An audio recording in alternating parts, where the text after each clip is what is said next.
Good morning. Hey, I hope that you are all and have been safe. I know that various people have been affected by the storm, by the flooding. Where we're at right here, Colonial Oaks was underwater. Many of the houses out east have been underwater.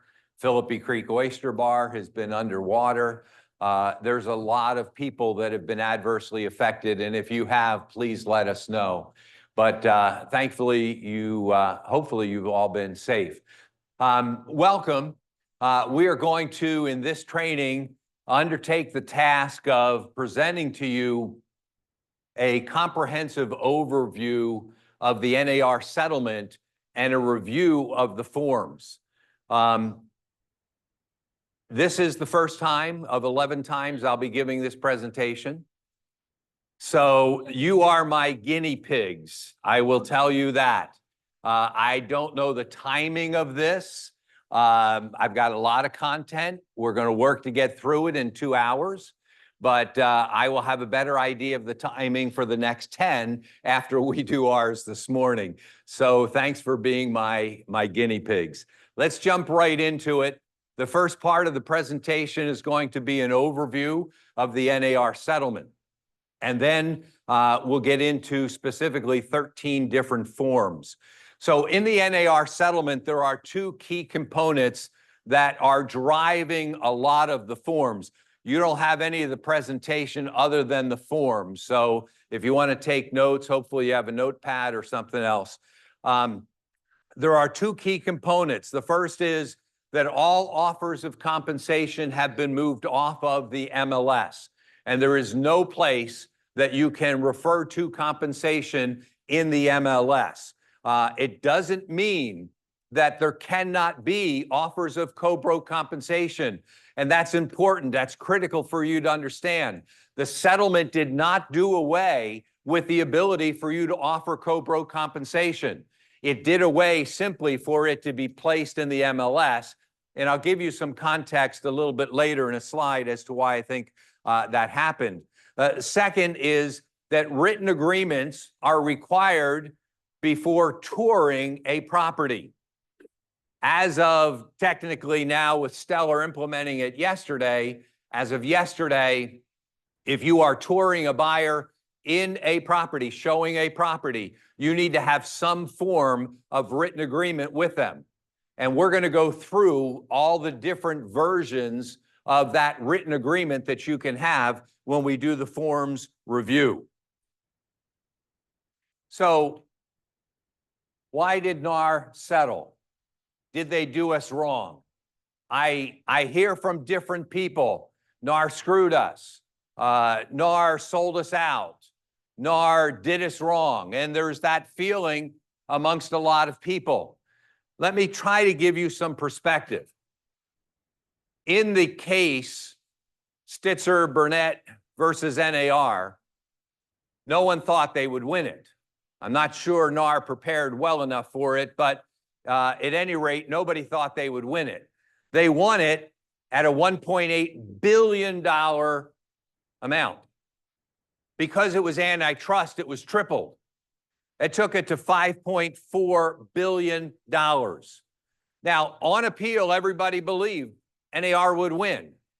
But in order to appeal, they would have been required to post a bond of over $1 billion. They didn't have the ability to post a bond for over $1 billion. So even though they could have won on appeal, they weren't in a position to be able to do that. If they appealed and won that case, they would still have to fight all the copycat lawsuits. And there was a plethora of copycat lawsuits, not only against NAR, but against brokers in general. So if they appealed and won, all the copycat lawsuits would have still had to be defended all along the way, and other brokers would have had to been defending those lawsuits along the way. So NAR, in order to put this to rest and give an amount of certainty to NAR members, they agreed to settle it for $418 million paid over 4 years. Now, 418 million is a lot of money, but it's a whole lot less than $5.4 billion, which would have bankrupted NAR, put it out of business. There's no way it could have been collected. So that's the reason they did what they did. Now, the implications go into Stellar. As of yesterday, compensation went away. And as Stellar says, you need to promote your value. And we're going to talk more about that. Beginning on August 6th, you cannot mention compensation in the MLS. Now, while Stellar has removed the fields, the compensation fields, creative agents find way to put it in general remarks, put it in showing remarks, put it in driving instructions, put it in agent, we have real estate agents are creative. Wouldn't you agree? And so Stellar came out and said, look, guys, while we're going to take out the compensation fields, you're still responsible. If you wrote it in someplace else, you're responsible to get it out of there. And so that's where we're at. Now, seller concessions can still be listed in the MLS. And there is now fields when you do data entry into the MLS for seller concessions. Are seller concessions just another way of saying co-broke compensation? No. And you need to understand that clearly. Now, can a seller do a concession of 3% and it be used any way that a buyer wants to use it? Yes, absolutely. But it cannot be conditioned upon being used for compensation. So, just an FYI, and Stellar has more information available on their websites, but the concession field is now in play. The compensation fields are gone, and you are required to use a buyer-broker agreement. Now, this is what the concession field looks like in the MLS. If you haven't done data entry, you've got yes, no, place for seller concessions, yes, no, the type, concession in price, and concession comments. So you'll be able right now. Now, the thing is, for every listing that you have, if the seller is offering concessions and you have to have that conversation with them, you need to go in and complete this field. In the new listing agreement, when we talk about the new listing agreement, it's very specific, a section for sellers' concessions, and that is separate and apart from compensation. And so we'll look at that when we look at the actual listing agreement. So some of the questions that I had put out in the flyer: buyer representation, what does it mean to you? It means that you must enter into some form of a written agreement with the buyer. What form? We're going to give you about 4 different ones that you can look at. So for most of you, this is a shift in thinking. There are many states, I believe there are 17 states that require buyer brokerage agreements already. We are not one of those. We are a transaction broker state, and hearing from some of the FREC commissioners, we're not expecting that to change. We're expecting to continue to be a transaction broker state. So for most of you, this will be a shift away from the normal course of business. You're going to need to refine your presentation skills in order to sell the value of why a buyer should sign a buyer-broker agreement with you. We'll talk about the multiple options. Important for you to understand, whatever agreement you enter into, it can be modified. It's not hard and fast. There is even a modification form that exists that you can use. When you see a number, It is referring to one of NAR's frequently asked questions. And so question number 57 says, the practice change regarding written agreements with buyers is triggered by two conditions. It only applies to MLS participants working with buyers and is triggered by touring a home. What does that mean to be working with a buyer? And so they go on in the answer to say that working with a buyer is you providing brokerage services. So if you are working with a buyer touring homes, if you're working with a buyer expecting to write an offer, negotiate that offer, take that offer from contract to closing, if you are working providing broker services to a buyer, it triggers, that's the first thing that triggers a written agreement. The second thing is touring properties. So if you're working with a buyer, you're obviously going to be touring properties. In that case, you must have a written agreement, one of the four that we're going to talk about. Now, if somebody comes into your open house, you are not considered working with that buyer. You are simply working on behalf of the seller, showing the property. And so a written agreement is not required so that when somebody walks into the open house, you say, before I show you the house, sign here. You don't have to do that. That's positive. But from the open house, one of the goals of an open house is to convert buyers to work with you. So when you convert that open house buyer to start working with you, now you are going to be providing broker services and touring properties. Therefore, you must enter into a form of written agreement. But for the open house, you're fine. How will compensation change and evolve in the future? Well, this guy, Ryan Tomaso, he said that in his research, he believes the compensation will drop 30%.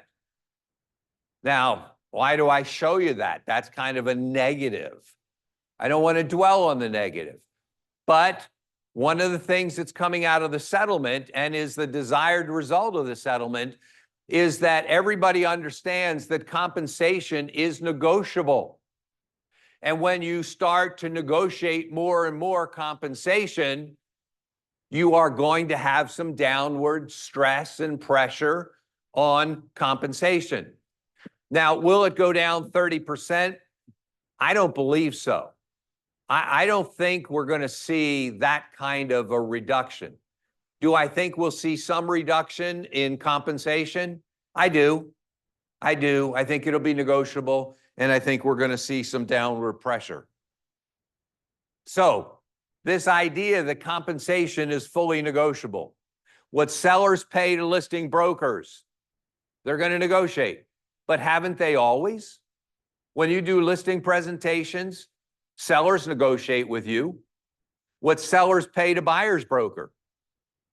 This is the one that I think will get exerted the most pressure. I think listing agents will continue by and large to get the compensation. Sellers see the value of what they do, but sellers don't necessarily always see the value. I mean, obviously the buyer's broker's got the buyer who brings the buyer in the contract. That's a value, but what's that worth? And so I think you'll see some pressure there. And I think that's where buyer agents are going to have written compensation agreements, which are required, which will spell out their compensation, and then it'll be negotiated for the seller to pay, but they will be on the hook to pay the difference. And we'll talk about that as we go through them. What buyers agree to pay their buyer's broker, that's again where you're going to see some pressure and possibly downward pressure. Right now, as a buyer agent, you always had the offer of compensation to rely on in the MLS, and it was pretty consistent. And so you knew when you worked with a buyer and you took them out, you were going to get that type of compensation. That's not going to be the case moving forward. That's where it's going to get negotiated. And that's where we're going to find some downward pressure. So what are the options of how the buyer broker will be paid in the future? So the traditional method, and I call it the traditional because it's what we've done forever. The traditional method is listing broker will negotiate compensation in the listing agreement, and that listing agreement compensation will include co-broker compensation, and that traditional method of broker to broker will be one way.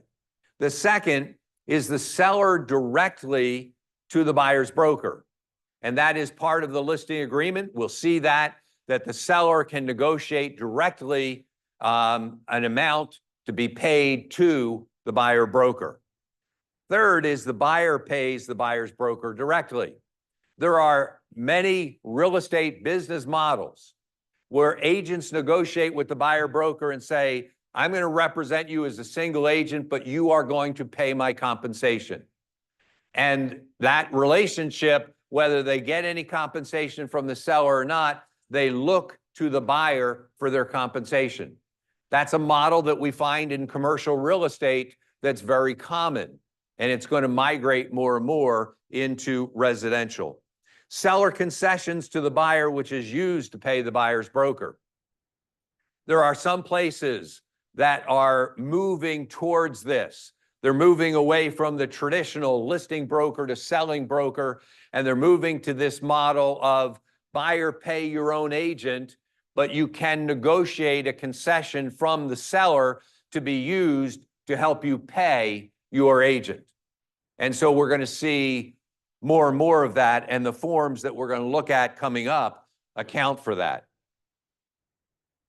So how will you sell the value of your services in the future? There's a number of ways. For our company, we have put together this presentation. It's a multi-page presentation that you can use with your buyers, simply like many of you use a listing presentation. This is a buyer presentation. And this is just an excerpt out of that. I'm not going to show you the whole presentation. It's available in app files in the Resource Center. But the question is, you need to sell the value of yourself as a buyer consultant. So, what are the benefits of working together? How do you work? And taking time to do a thorough analysis of the buyer's needs. Determining the financial comfort zone. When I started in real estate, my first real estate transaction was FHA 245 Plan 3. Anybody know what that is? Well, what I figured out is if I was going to sell real estate, I needed to fill a niche. And I got a hold of a mortgage broker and I said, teach me how to learn some of these finance programs because I want to be able to attract buyers that other people aren't. And my first sale, 3 real estate brokers told this buyer, you can't buy. But because I understood FHA 245 Plan 3, a graduated mortgage program, I sold that person my first real estate transaction, but they got into a house. So we're going to need to get back to helping, not be mortgage brokers, but helping buyers navigate through the financial zones. Assemble showing packages. The market has changed. Buyers have access to pretty much all the properties on the internet, but you're still, the old saying is that buyers are liars. I don't believe buyers are liars. What I believe is buyers don't really understand what their needs are. And as you work with people, you begin to learn what their needs are because you're an objective third party.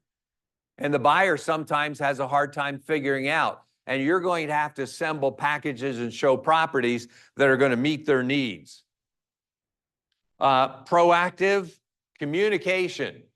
If you skate right now and not communicating with your customer, That's one of the services that you need to refine, because that ability to communicate and stay in touch regularly with your customer is going to make or break whether or not they want to stay with you.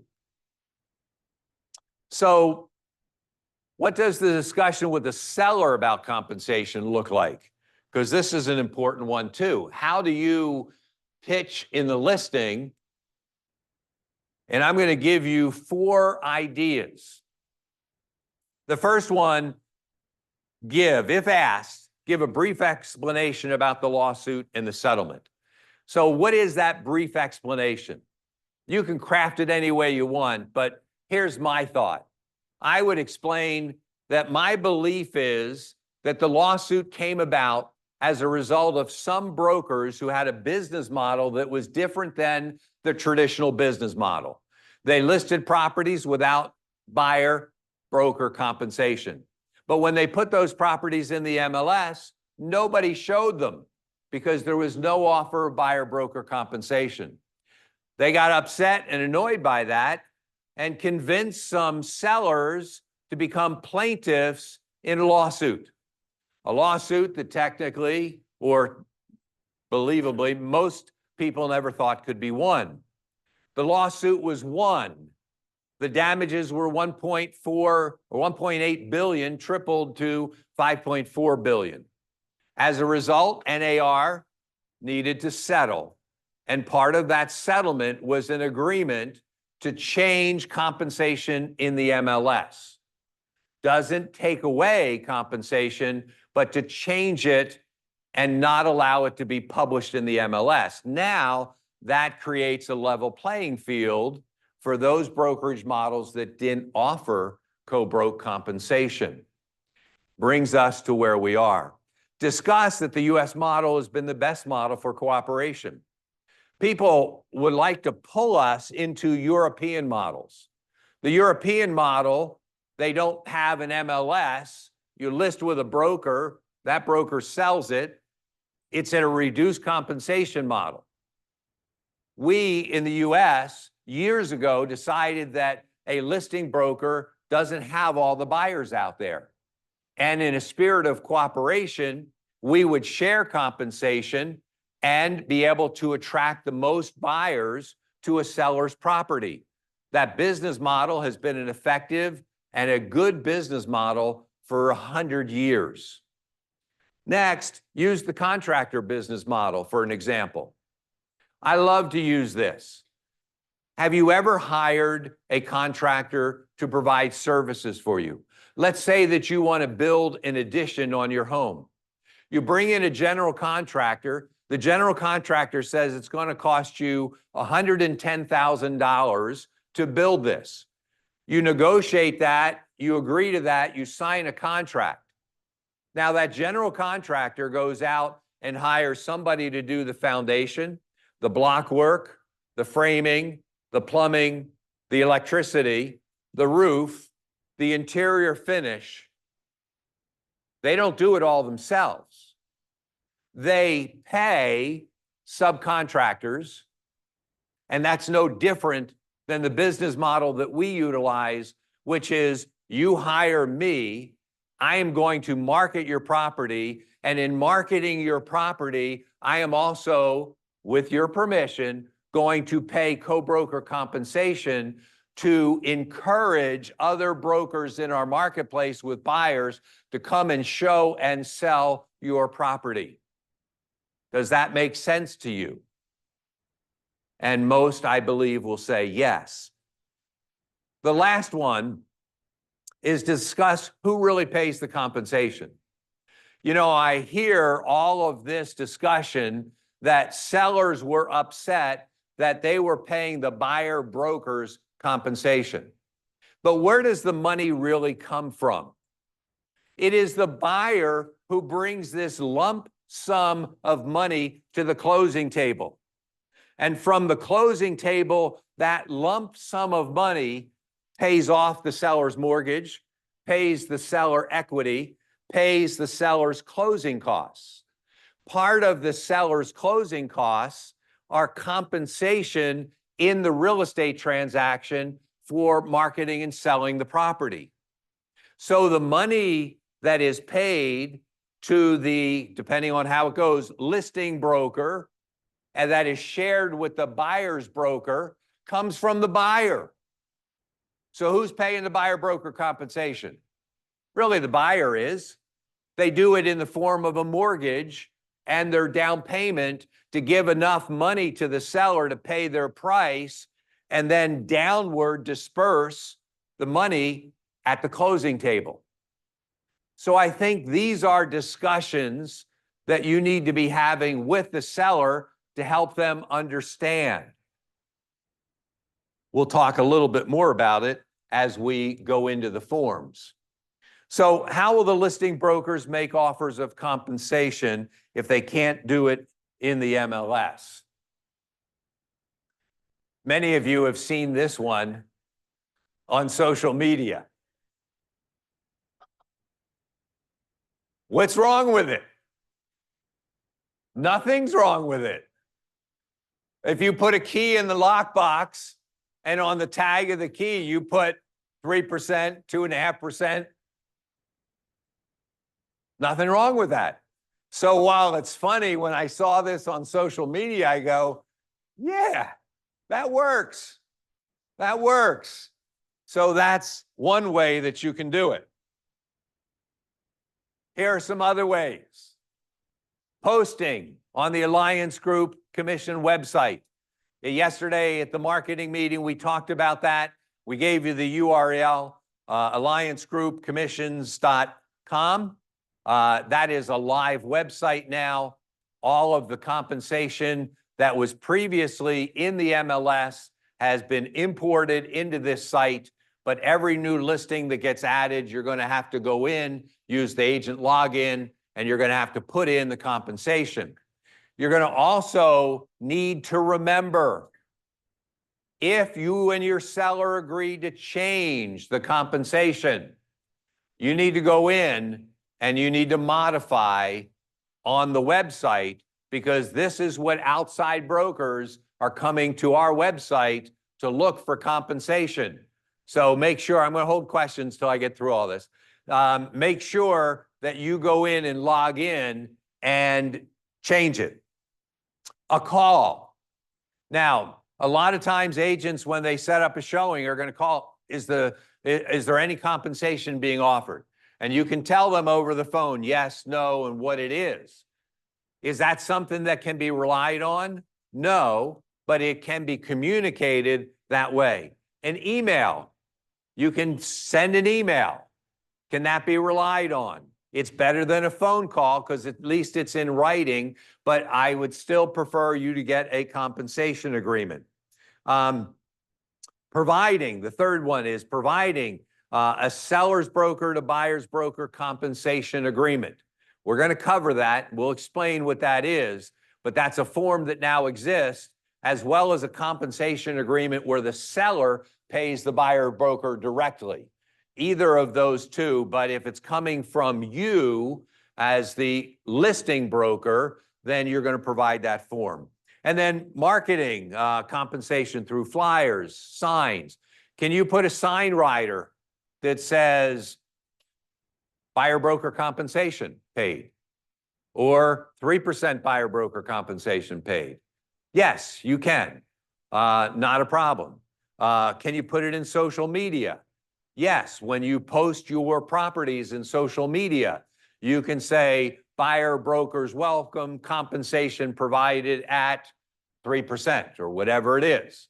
So yes, you can do all of that as long as it's not anything that's associated with the MLS, tied to the MLS in any way, shape, or form.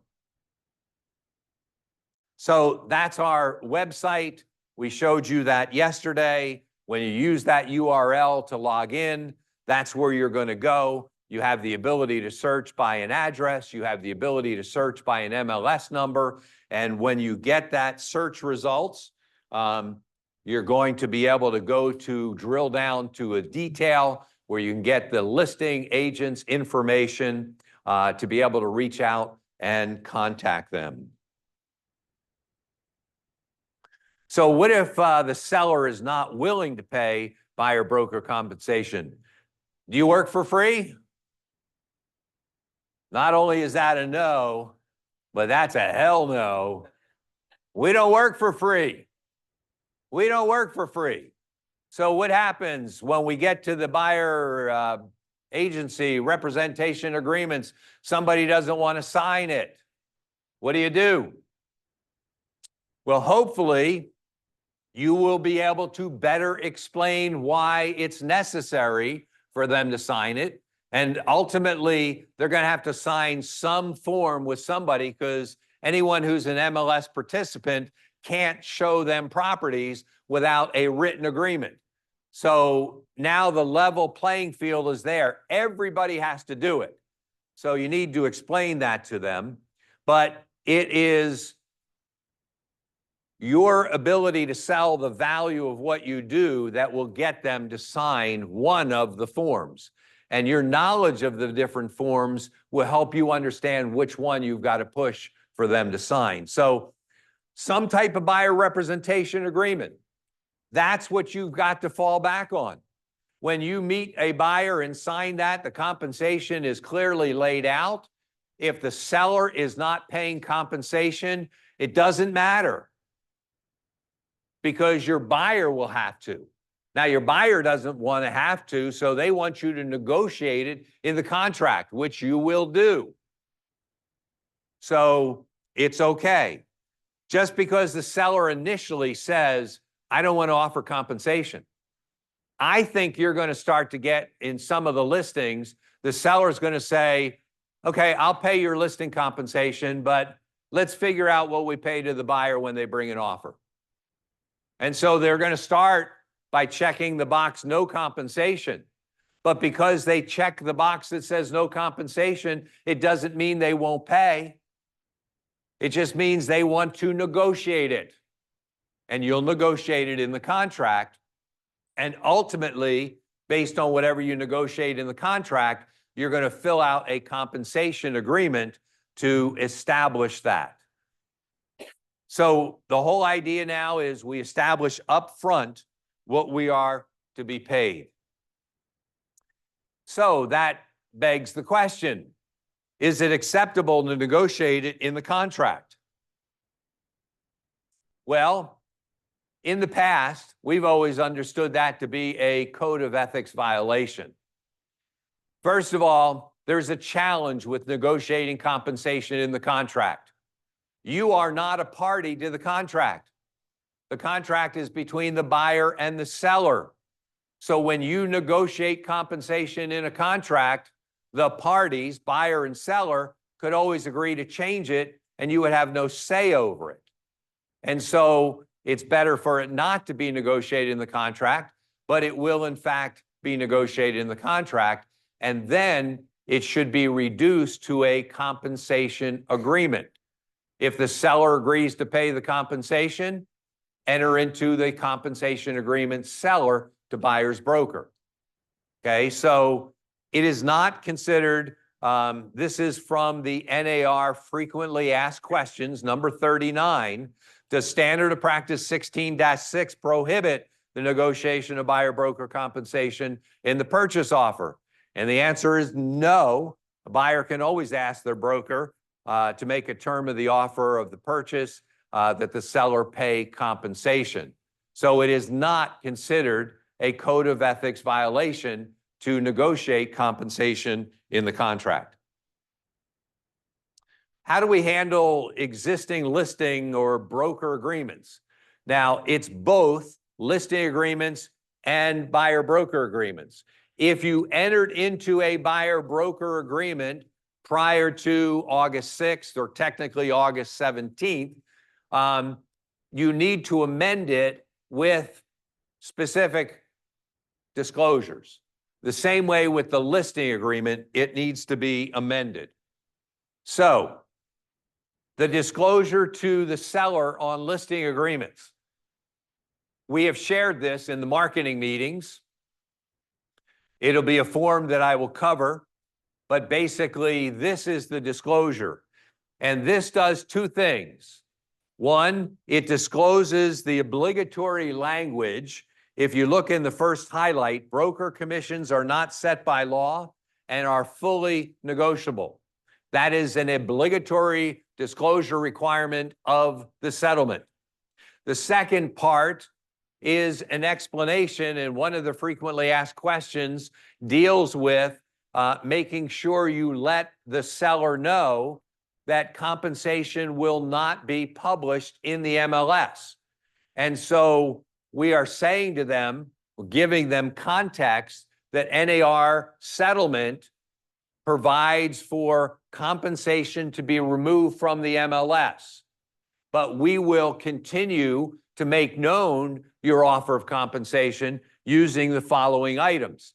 That list are the things that I've already talked about as how you will make compensation known to other brokers. The next slide deals with disclosure to buyers regarding buyer-broker agreement. Now, that last disclosure to listings, we, RE/MAX Alliance Group, came out with our own form, and that's a form that I'll show you and you have in your forms package. But on the buyer-broker agreement, we have not come out with our own form on this. Florida Realtors is in the process of coming out with a form to do the obligatory disclosures for both listing contracts and buyer-broker contracts. But this is the essence of what has to be in those buyer-broker contracts as of the settlement is August 17th, but it's been moved up to August 6th by Stellar. So conspicuous language that commissions are not set by law. That disclosure is in everything. Commissions are not set by law. You're going to see that in all the forms. Next, a statement that MLS participants may not receive compensation from any source that exceeds the amount or the rate agreed to with the buyer. That, again, is going to be in all the buyer-broker compensation agreements. It's not in previous versions. And the amount of compensation must be objectively ascertainable and may not be open-ended, such as buyer-broker will accept whatever the seller is offering. It needs to be quantified. It needs to be specific, dollar, percentage, whatever it is, but it can't be this vague, nebulous statement. So, can buyers and buyer-broker rely on offers of compensation that was in the MLS prior to the effective date of the policy change? So we're already now past the policy change. So really, the first answer is yes, if you did it prior to. So if you have a pending contract, you're fine. Whatever the offer of compensation was in the MLS, that's fine. You can rely on that. But now, effective August 6th, no, you cannot rely on. You have an old printout, and that printout has 3% co-bro compensation. Can you rely on that? No. Well, I got the printout. No. Did you hear me? No. You can't rely on it. So what do you need? You're going to need that form, compensation agreement dash listing broker to buyer's broker. You're going to need that form. And we'll talk about that form because it's part of the forms package. All right, let's go back. Before we hit the forms, any of you who did not print a forms package, and Dennis and Terry, there are two seats right here that you can come up. Okay. Well, everybody on the right side didn't print them. We got some over there. Oh, Steve handed it out. Okay. Well, Roger, why aren't you handing them out? You're what? Okay. So, are there any questions on the just kind of overview of what we just did. What's that? The slides that we just did. Need? No. Can you pass that over, please? So what questions can I answer real quick? Yes. Yeah.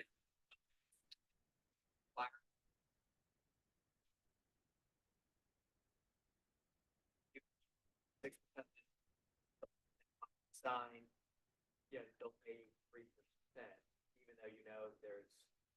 So the question is, you have a listing, you get a call. Buyer says, I don't have an agent. Will you show me your listing? You can show the listing, but if you're going to pursue working with them, providing broker services after you show it, you will need to enter into a contract. You can show it as long as you're the listing agent without some type of written agreement. But if they say, let's go look at a couple other properties, nope, you need to have a written agreement.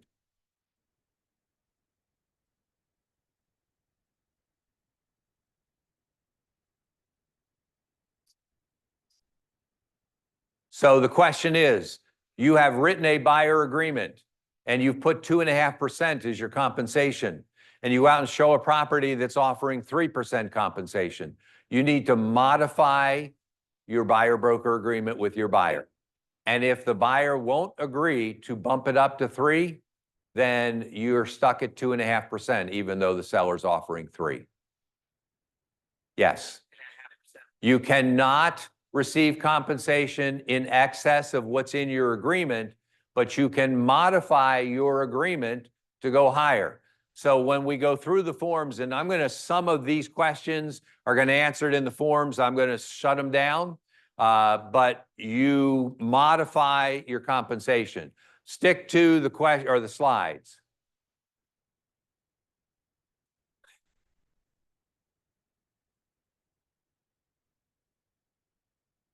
It's always material. It's always important to ask a buyer that you come in contact with, are you working with anyone else? And have you signed or have you entered into a buyer broker agreement?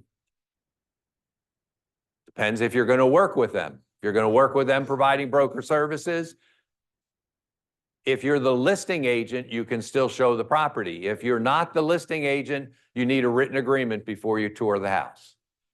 Okay, I already answered open houses. Gina?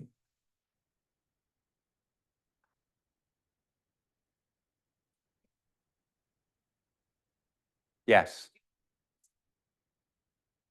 So the question is, you have a customer, you are providing email blasts through the MLS.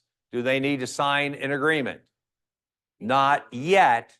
There are 2 components: working with, providing broker services, and touring houses. You're not touring any houses yet, but when they come to town, you are. So you want to send them one of the agreements for them to sign before they come to town, but you don't need to have it signed before you send them the email blasts.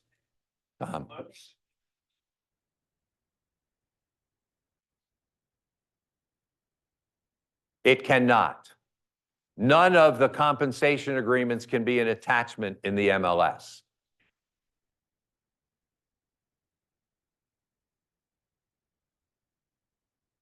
No.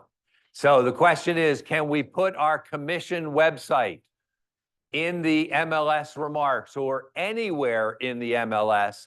And the answer is an emphatic no. Okay, let me go over here and I'll come back.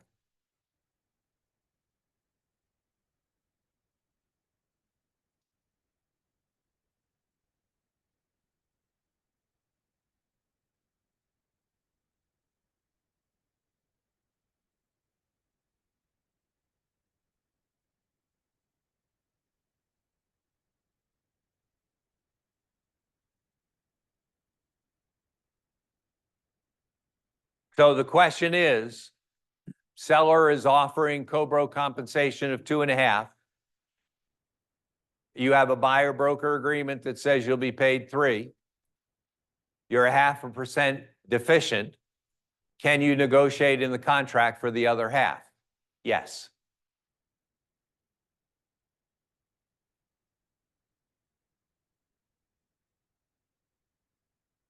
Yep.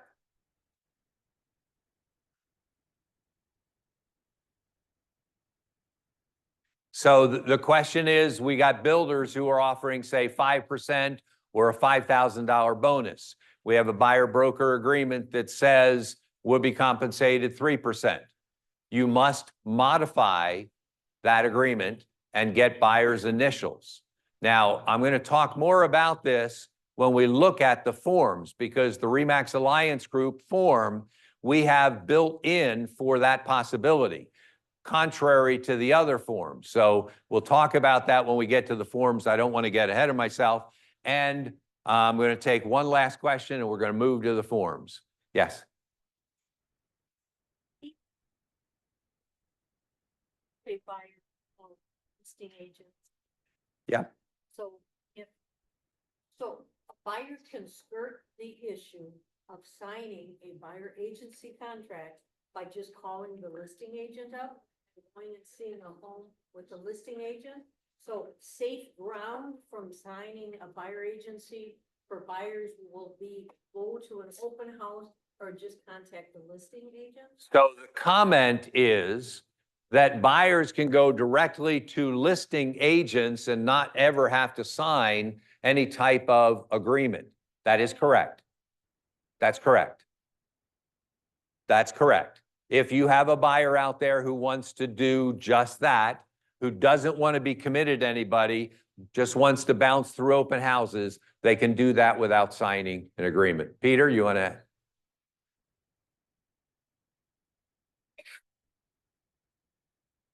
Not for just looking at the open house. Oh, if they're going to move forward, they should sign because then they're getting broker services. Your question was just a look. Okay, so they can bounce around to 20 open houses or call 20 listing agents and look at a property and no agreement. But if they're going to move forward and put in, and there's going to be broker services of writing a contract, negotiating a contract. No, the listing agent, if you're going to move forward with that buyer, you're going to go into some type of written agreement. Yep. Okay, so good discussion. I knew there would be a lot, but we've got an hour and 12 minutes to get through about 13 forms. So let's see what we can do. In your packet, I have numbered your forms. And so we have talked around this in the presentation previously. Let's now look at it. This is compensation agreement, seller's broker to buyer's broker. So the first thing I'm going to tell you is that for every listing that you have right now, you need to have one of these forms in app files and be able to send it out ultimately to anybody who requests it, but ultimately to that agent who is going to write a contract on your listing. Because this replaces reliance upon the MLS. We had the MLS offer of compensation we relied on, it's gone away. So now this document becomes what we rely on. It's more detailed. You got the parties, which is the seller's broker, and then the buyer's broker. So when you create one of these in app file, it will be seller's broker, RE/MAX Alliance Group, but it'll be blank as far as buyer's broker, and then you will fill that in when you send it to them. Or you could send it to them blank and let them fill it in. It's up to you. You will pre-fill in the property address. So you're going to do one of these for each of your listings. Now, the buyer's name, it's not required. It's optional. And later on in the form, we're going to see that if you don't put a buyer's name in, it's for any buyer that that agent, that buyer's agent, procures a contract for the property. So I'd leave it blank. It's only optional. You don't need to make the form specific to one buyer only. It's open to all of them, and we'll see that in 5 below. So the term. This will run a term, and you're going to put a number of days. I would suggest 30 to 60 days that you put into this form. Now, highlight on the first sentence under term, an executed copy has been delivered to all parties. If you recall in the contract, both acceptance and effective date hinge on the delivery of the contract back to the other party. You have no acceptance, you have no effective date until you have delivery. Well, the same thing with this form. You take this form and you fill it out and you send it to the co-broker, and they never fill it in, sign it, and send it back. Do you have a compensation agreement? No. Okay? So, and you as the listing or as the selling agent, when you request one of these from the listing agent, if it's not signed by all parties and delivered to each party, you don't have a compensation agreement. So delivery is a key element. And it tells you here that in no event shall this term, you put in 30 to 60 days and your listing expires in 45, then it ends in 45 days. This compensation agreement can't go past the term of your listing. And if you go under contract, it's automatically extended through the closing. So paragraph 5 is the compensation. And here's where it tells you if the buyer is identified above, and if no buyer is identified above, then it's to the buyer's broker for any procuring cause of the sale during the term. What is the compensation? It's either a flat fee, it's a percentage, and then under other, you could indicate bonus. What happens if the seller is offering a bonus? Then you're going to check, go to other, bonus for an accepted offer by this date, or a $5,000 bonus for an accepted offer by this date. We used to see them all the time, and we're in a market that's not so running so fast on listings these days, so we could see the bonuses again. In this, there is an arbitration provision. There is no mediation in this one. It goes directly to an arbitration.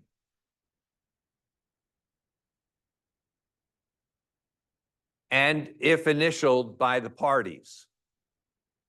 So this could be arbitrated through American Arbitration Association or through the most recent version of the National Association of Realtors Code of Ethics and Arbitration Manual.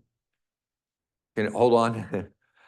We'll never get through it if I take questions as we go through. Miscellaneous clauses. It's the entire agreement, no waiver, alteration, or modification. Now, please understand, modifications have to be in writing and agreed to by the parties. But can you modify this compensation agreement? Yes. The parties can agree to modify. It just has to be in writing. And then you have the obligatory disclosure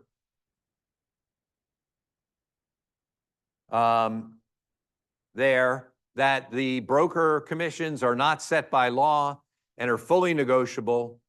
And this is the other requirement. In no event will buyer broker's compensation exceed the amount of compensation in the buyer broker's separate written agreement. So if this compensation offer is 3% and the buyer broker negotiated 2%, then they can only get 2% unless they go and modify their buyer representation agreement, which they can do. Okay, but the buyer has to agree. So clearly you can't modify this. There is a modification form which we will get to. It is signed by the seller's broker or authorized agent, by the buyer's broker or authorized agents. You are authorized agents to sign these forms. They don't have to go to one of the managing brokers for signature.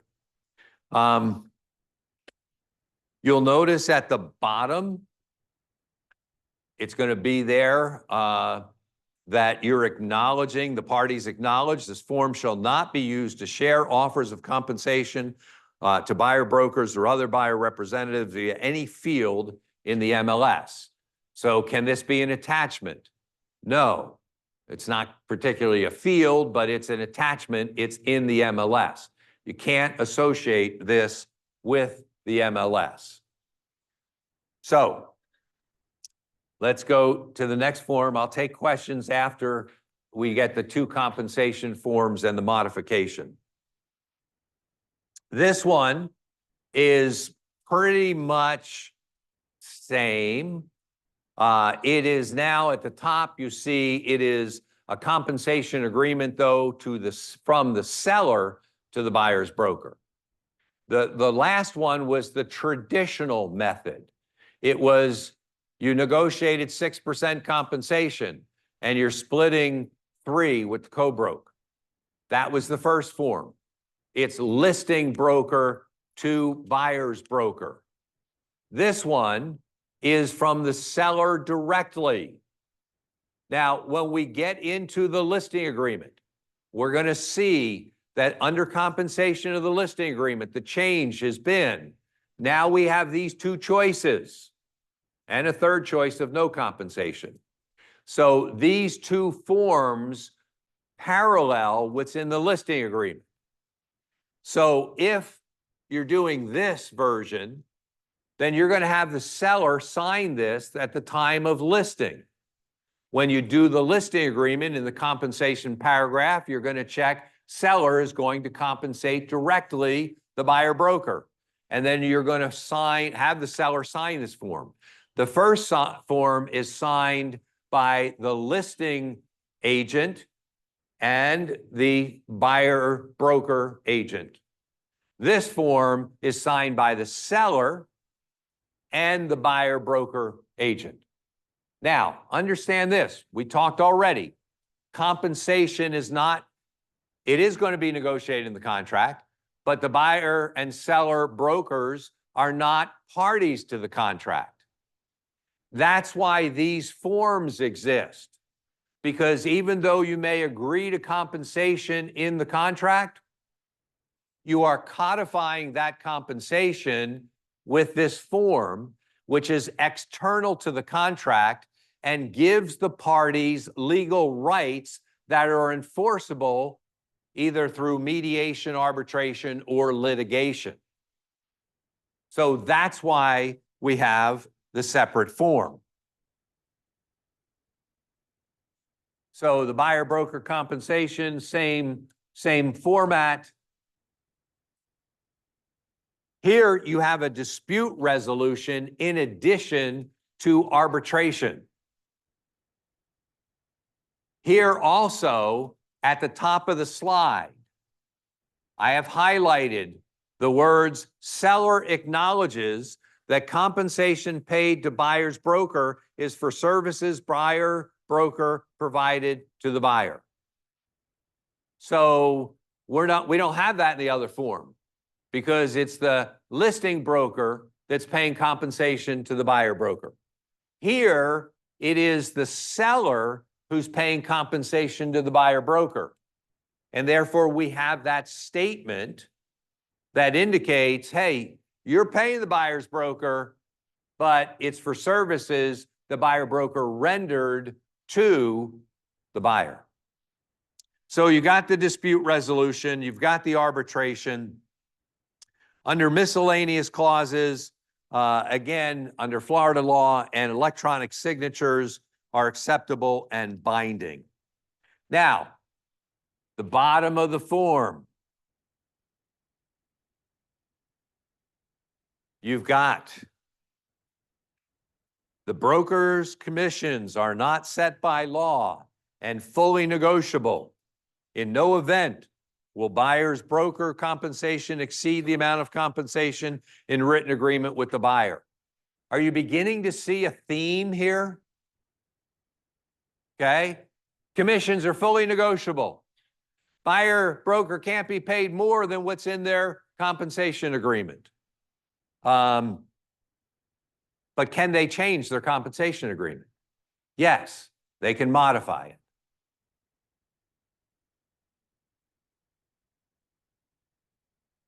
The next form, Form 3, there are two forms. I only have one in the PowerPoint because they're essentially the same. Again, you have two compensation agreements. Listing broker to buyer's broker. Seller to buyer's broker. Two different agreements. You have two different modification forms, one that goes with each of those agreements. I'm only showing you the one that is seller's broker to buyer's broker. Essentially, they're the same form, just the one party is different. It's seller instead of the listing broker. So this one shows you the seller's broker, the listing broker, but it goes into, you can change the term and extend it. The compensation to the buyer's broker can be modified, and there can be other terms. Today, you have a home inspection issue, and there's a problem that's going to cost $500 to repair. And so the listing broker and the selling broker go, I'll throw $250 in if you'll throw $250 in, right? So we normally get that in writing in the form of an email where the parties agree to that. Now you have a form. This form, the modification, if you as the listing broker gave a compensation agreement that said you're going to pay 3%, and now the parties agree that it's going to be 3% less $250, or that there's going to be a credit of that 3%, $250, then you can use this form in the other terms, and you can put forth that agreement and modify it. Also, the obligatory disclosure. Commissions are not set by law, fully negotiable. No event will the buyer broker compensation exceed the amount of compensation in the written agreement with the buyer. Now, we're all going through the process here, but the forms, you're going to find consistently throughout here that it's broker or authorized associate. Typically, when you reduce compensation, it requires a broker signature. This form goes for both. Yet we haven't taken a position policy-wise on this, but typically the broker signs any reduction. Title companies always ask for a broker signature on any reduction of compensation. Okay, this form provides for signatures of either.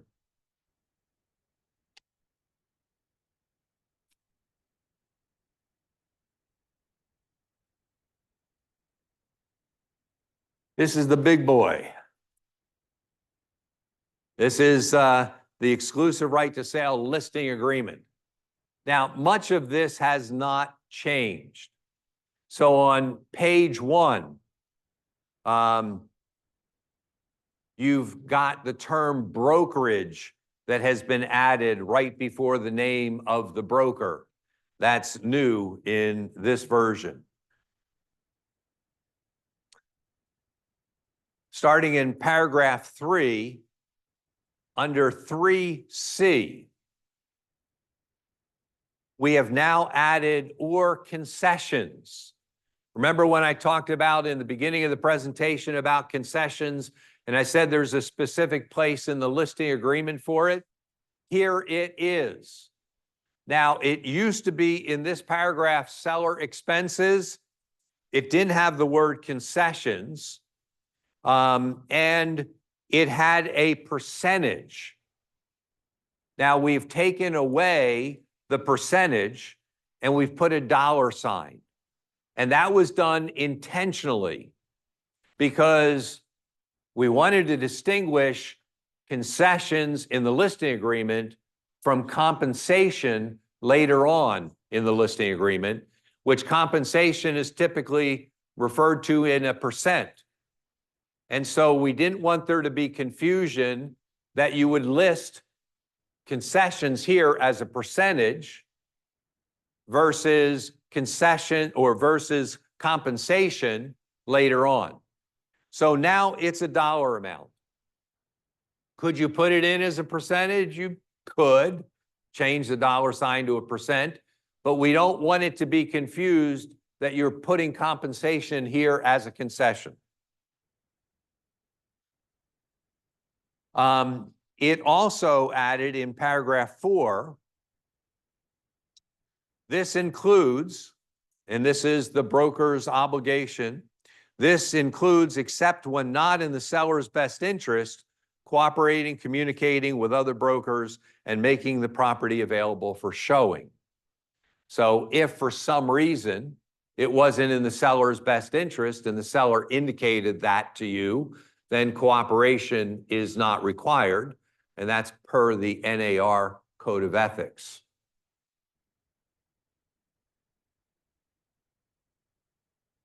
The next slide, really, there's no changes.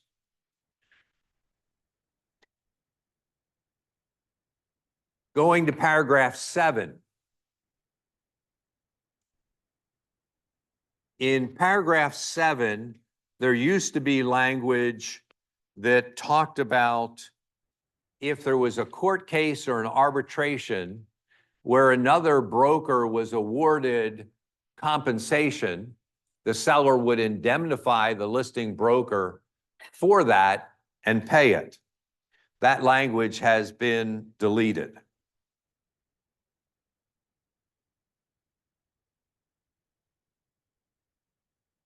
In 8,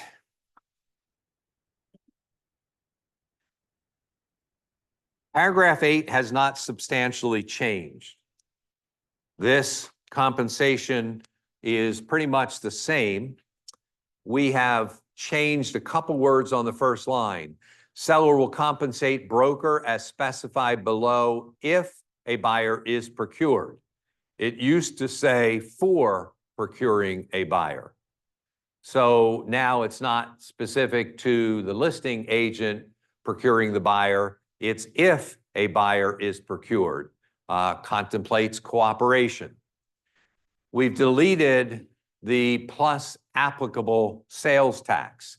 Thankfully, your RPAC dollars have worked in the Florida legislature to keep sales tax from being imposed upon commissions and compensation. And then at the bottom, under E, retained deposits, it used to have a default provision there that if nothing was filled in, there was a parens, and if left blank, 50%. So that is not automatically a default now.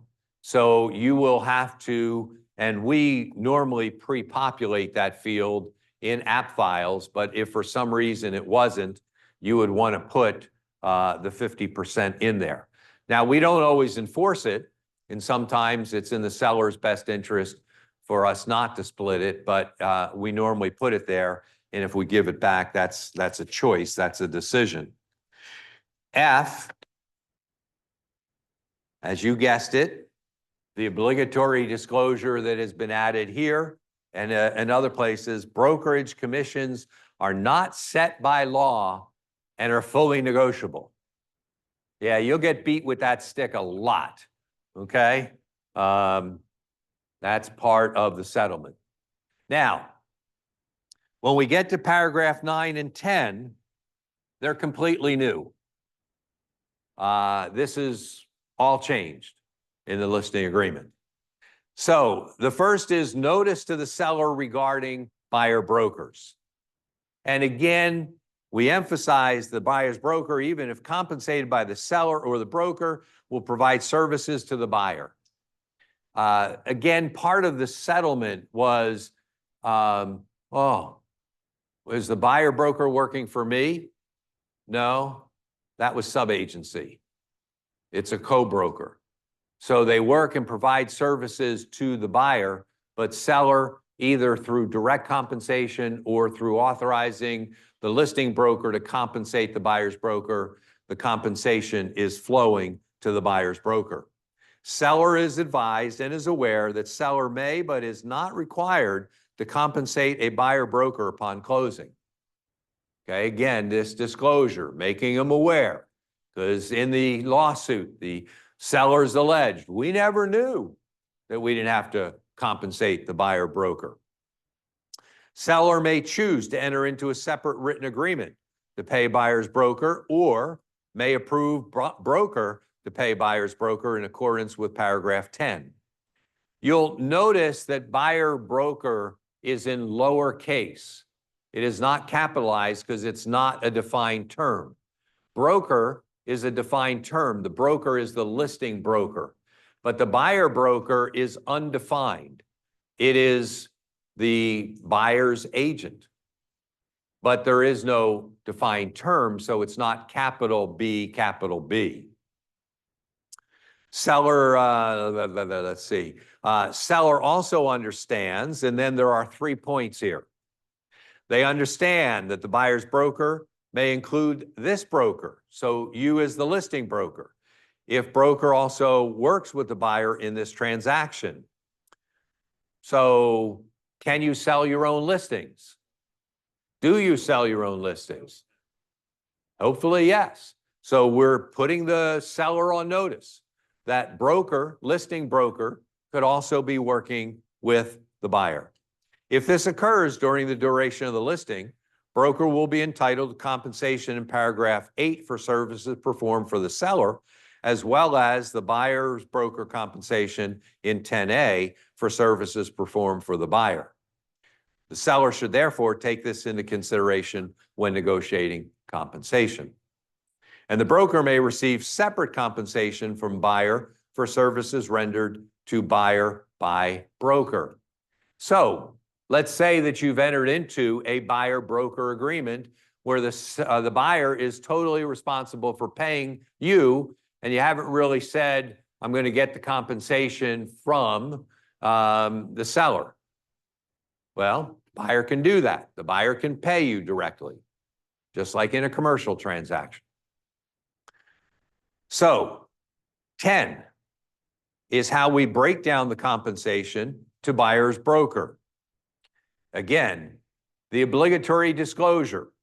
Commissions are not set by law and are fully negotiable. That is a repeat of what's up in line 130. Item F on line 130 says the same thing. So we're drilling it in that they're fully negotiable. Now, some of you are saying, why are we doing that? Part of the settlement agreement. Part of the settlement agreement that we make sure sellers understand compensation is negotiable. So we've got 3 choices. We talked about this yesterday on the meeting. 10A is the seller now authorizes the broker to offer compensation to buyer's broker in the amount of, let's call it 3%. So if you in 8A put 6%, in 10A, the co-broke compensation that you're offering is 3%. It goes on to say that this amount is paid to the buyer's broker from the compensation agreed to in paragraph 8.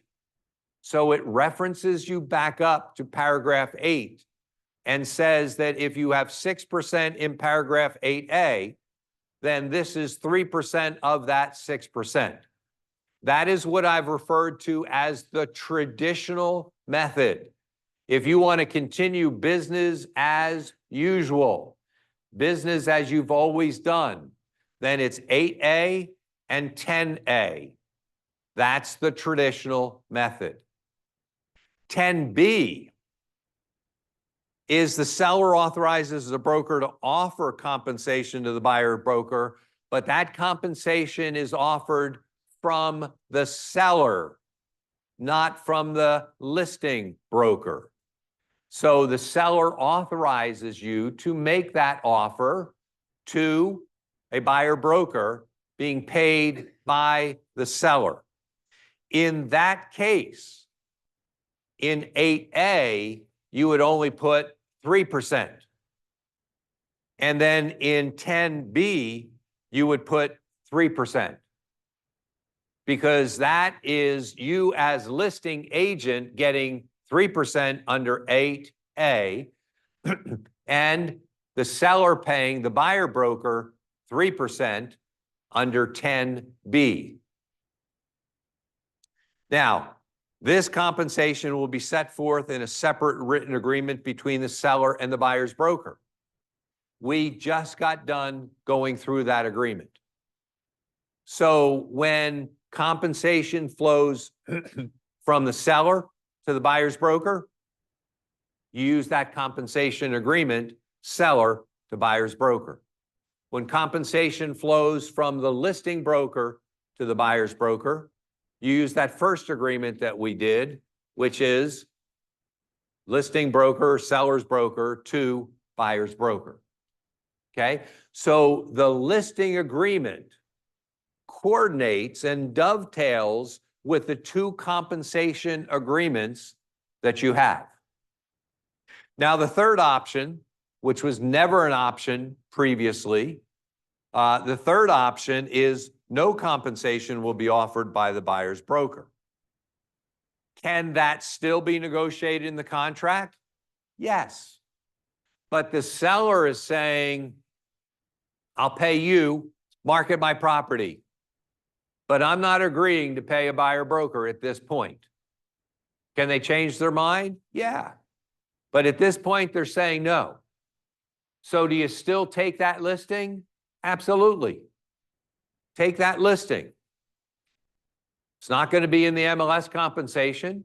So when it comes to the Alliance Group website for compensation, it'll be 0. Now, you may, through your negotiating skills and communication skills, want to help a seller understand that it is still, in your opinion, more valuable for them to offer compensation because there are some buyers who are not going to be able to pay their buyer broker. There are some buyers who are going to say to their agent, don't show me properties where the seller is not offering compensation. What you can't say is nobody will show your house. You cannot say that. I don't care if it's true. You can't say it. That's antitrust. So in other words, all the real estate agents have got together and said, I'm not going to show that seller's house. They're not offering compensation. That's not what's happening. So don't give that impression. But it will limit the buyer pool. And we all understand that. Sellers need to understand it as well.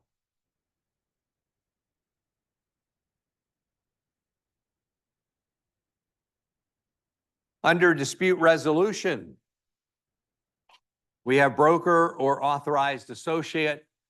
I will tell you that in the past, RE/MAX Alliance Group's position is that as brokers, we don't sign off on that.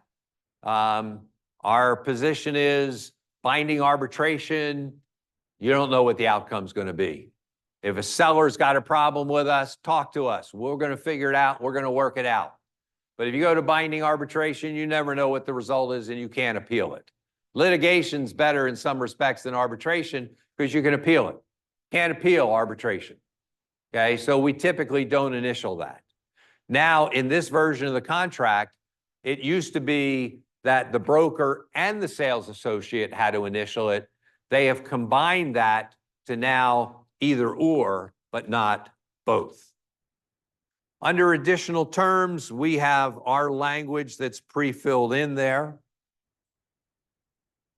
It's not showing on your slides. And then you've got broker or authorized sales associate, which you are authorized to do.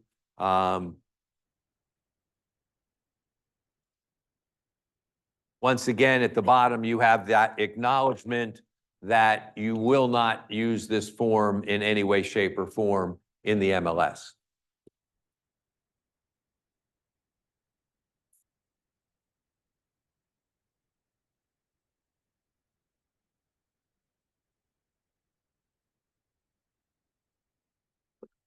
Now, the modification, form number 5, modification to the listing agreement.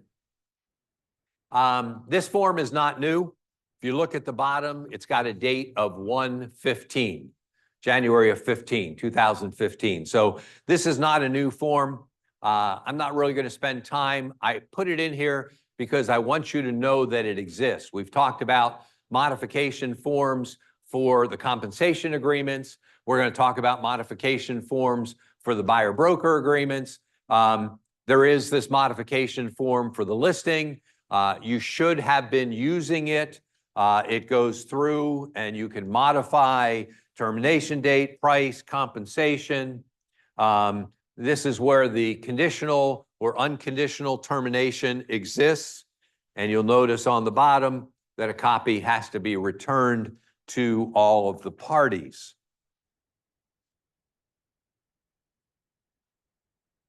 Property touring agreement. Okay. Now we are beginning to get into our very first slide this morning was the settlement agreement provides that compensation be pulled from the MLS and you must have a written agreement prior to touring property. This is the first available of the written agreements. Now, this form is the shortest, the least problematic as far as getting a buyer to sign it. This is the analogy of dating. You know, this is going out for coffee, you know, or going out for a drink. We're not sure we even like each other yet, but we're okay to go out and get a Starbucks. Okay, so I don't necessarily want to sign up with you to be my broker and be committed to you, but I'm okay going out for coffee. And so that's analogous to what this form is. Most non-threatening form, it is the bare bones minimum, but it complies with the settlement. That's the most important thing. It complies with the settlement. So you've got you as a licensee with RE/MAX Alliance Group, the consumer's name, and you're going to see a shift in all of these agreements to be worked with a buyer. They now shift from the word buyer to consumer. So this is the first form that you see the consumer's names, consumer as a defined term. No longer will you see buyer. And you will use the broker services to view properties. So again, remember, when do you have to enter into a written agreement? When you're providing broker services and touring a property. So we hit on those, broker services and view or tour properties. You mutually agree for a number of days. Now, you may not want to make this super long because you want to go from having coffee to at least dating. Okay, so this coffee agreement could be short term. Kind of see whether we like each other. Maybe we want to get coffee again during this 7-day, 10-day period. Maybe you do up to 30 days. Maybe this is for somebody who's coming in and you're going to do tours. They're coming in to check the neighborhood out or the area out. They're from out of state and they're looking at multiple places in the state of Florida. And so you use this. So I'm going to hold questions for right now. So you use this form to start the relationship. You've never met them before, and so you start here. So it could be a short number of days, and then you're going to move into the next level of agreement.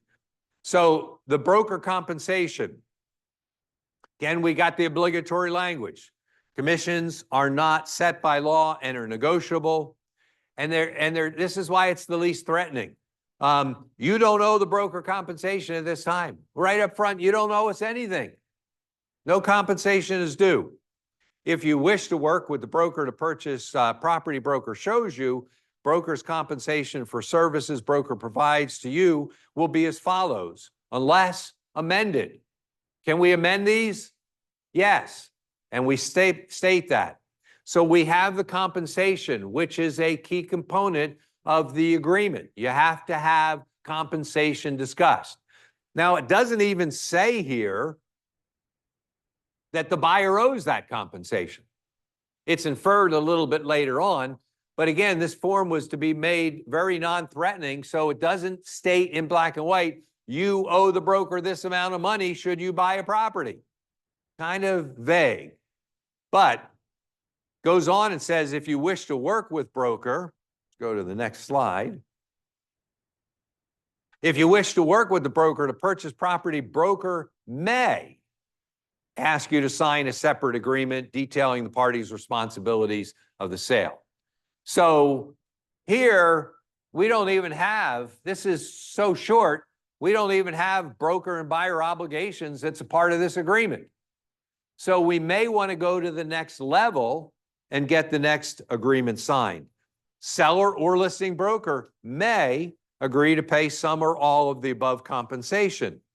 Broker will reduce the amount you owe accordingly. So here's the first inference that buyer, you owe this money. The broker is going to reduce the amount you owe accordingly if there's compensation that comes from the co-broker or the seller. If you choose the property already listed by the broker, seller may pay the broker for services. Again, making it clear.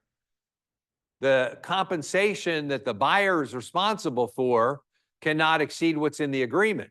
But if you're the listing agent, you're getting 3% from the seller for the listing side and maybe from the buyer side if you have the buyer.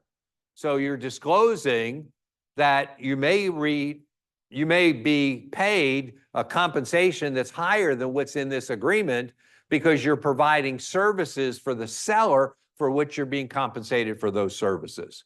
And then broker, the disclosure, broker compensation from any source will not exceed the amount of compensation written in this agreement with you. So again, can't go above what you've got in writing. Can you modify it? Absolutely. Okay, so that's the first level agreement. That's the let's go for coffee. Next, Form 7 is a showing agreement. Now, the showing agreement is when we start dating. We're starting to get a little more serious now. It's not just coffee. We're going out to the movies, we're going out to events, da-da-da-da.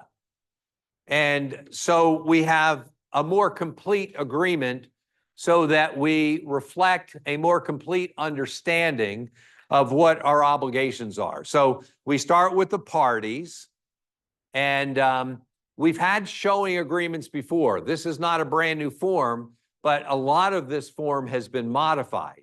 So you've seen this, we've talked about this, we've added under the parties this idea that they're interested in touring. The settlement uses the word touring homes. So that's been incorporated in. The word consumer is now used instead of buyer. The agreement that applies to the following properties, and you've got a blank here. So you may want to list multiple properties. This could be for the buyer who just says, I want to see these 5 properties. Will you show them to me? You could use the showing agreement to do that. And you could list those 5 properties. You could list communities. I'm interested in properties in Lakewood Ranch or Palmer Ranch or City of Sarasota. You could list counties. You could list any way that you want the properties, and you could put in here a catch-all that says, and any other property shown by broker. And I would put that there because I want to include everything that I'd show them. You know, we may be out in Lakewood Ranch. Hey, somebody told me about Palmer Ranch, and you only got Palmer Ranch in here or Lakewood Ranch in here. So you want to be more inclusive. Or any other properties shown by broker. So we get into the broker's obligations.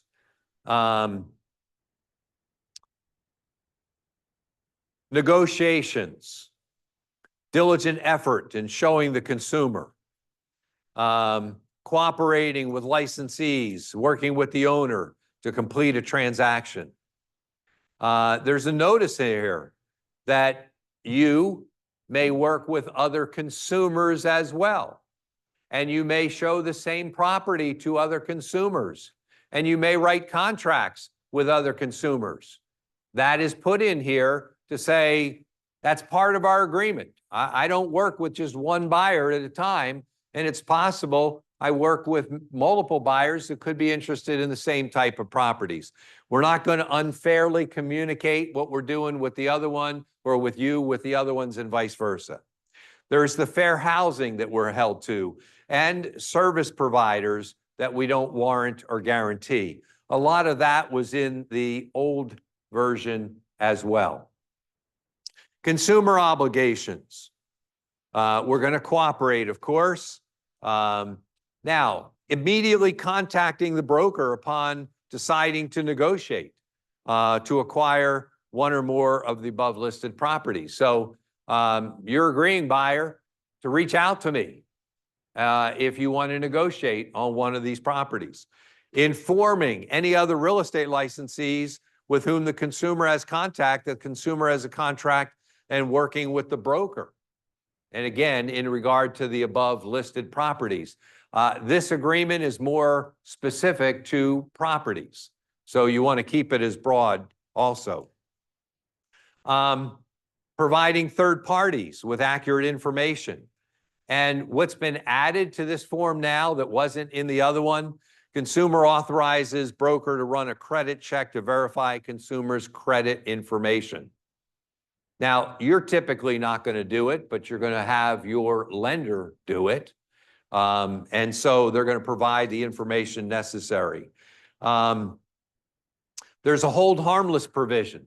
The same way that there is in a listing agreement and later on in the buyer-broker agreement, there's a hold harmless for the consumer's negligence or misrepresentation or default. Not your negligence, the consumer's negligence.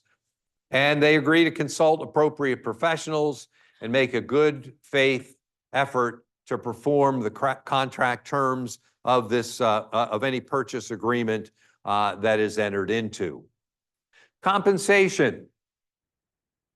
The broker's compensation is earned when during the term or renewal, the consumer or any person acting on behalf.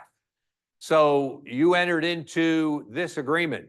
Do you ever get people that come and look at a property for a buyer?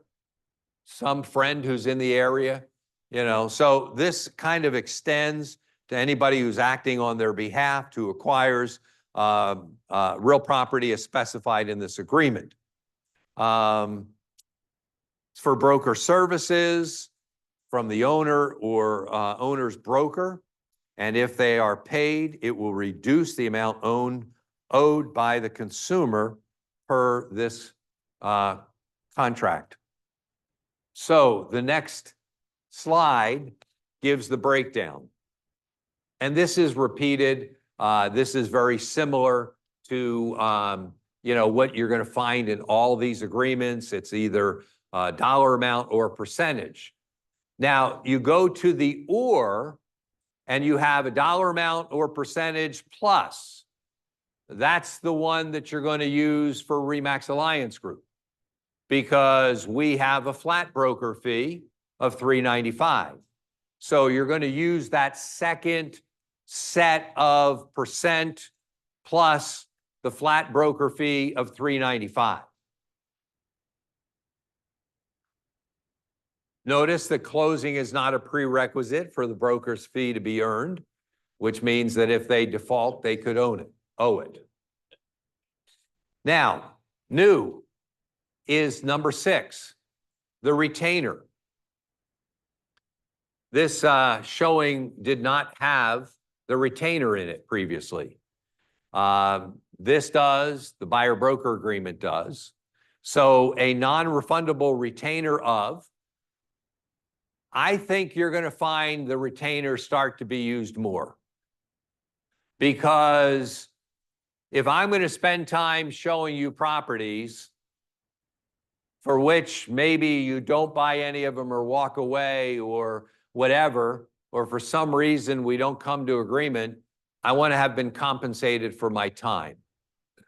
And so we'll see how this plays out, but it's been added to this agreement so that you can collect a retainer, and it stipulates that this retainer is earned and payable upon execution of this agreement. So it's paid up front and it's earned up front. It is in addition to any compensation earned by the broker. Broker and consumer agree the retainer is for real estate services described and does not constitute a fee paid for rental information. There are some restrictions in that statute in being paid a fee to get a list of properties that are for rent. So this retainer is not to be construed as buying a list of properties for rent. So you may want to collect a retainer fee. Under additional terms, now, we, in our buyer-broker agreement, we call it a buyer representation agreement, have a provision in there with a checkbox that says, essentially, I'll give you the actual language, but it essentially says, don't show me properties where there is no offer of compensation from the seller or the listing broker. And in our version, we have the buyer check that and initial it. But here, under additional terms, you could also write that language if you are using one of these other agreements. Something that says this: buyer instructs broker to not show consumer properties that do not offer seller or listing broker compensation to the buyer's broker. Buyer instructs broker to not show consumer properties that do not offer seller or listing broker compensation to buyer's broker. And that would be a special term where the buyer essentially says, look, I can't pay you, and I don't expect you to work for free. I don't want to become interested in a property where there's no offer of compensation because I can't pay you. So why even waste your time showing me that property? Now, we put it in our contract, our buyer-broker agreement, but I sat in on Patty Ketchum's session yesterday, and she's a FREC commissioner, and she gave that language. So a FREC commissioner believes that it's okay to do that. Okay, so I feel comfortable in giving you that as additional terms. Number 8 is dispute resolution. And again, this is new to this showing agreement, the dispute resolution with an arbitration provision if initialed by the parties. And then you have an acknowledgement. Part of that acknowledgement is they've read it and understand it. Again, you can't change it without it being in writing. Can we modify these? Yes, in writing. And then underlined, bold, broker commissions are not set by law, fully negotiable. Broker may not receive compensation from any source that exceeds the amount or rate agreed to by the consumer. However, consumer agrees the broker may receive separate compensation from an owner of the property for services rendered to the owner by the broker for which the consumer will not be responsible. Again, why is that there? You got 3% in here, you sell your own listing, you get 6% at the time of closing. The buyer agreement says you're only getting 3, but you're getting 6. Why are you getting the extra 3? Well, I did services for the seller, and you acknowledged that I'm able to receive compensation for those services. So it's got you covered both ways. So that's the showing agreement.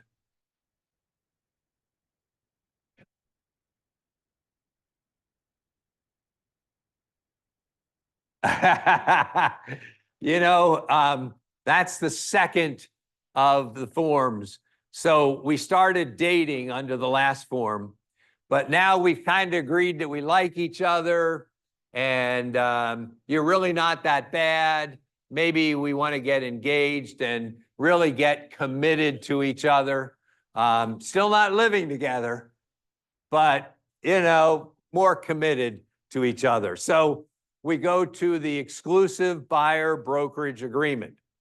Again, this agreement is not totally new.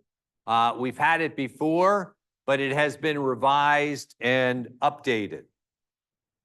So here we have the parties, and again, we use the word consumer instead of buyer.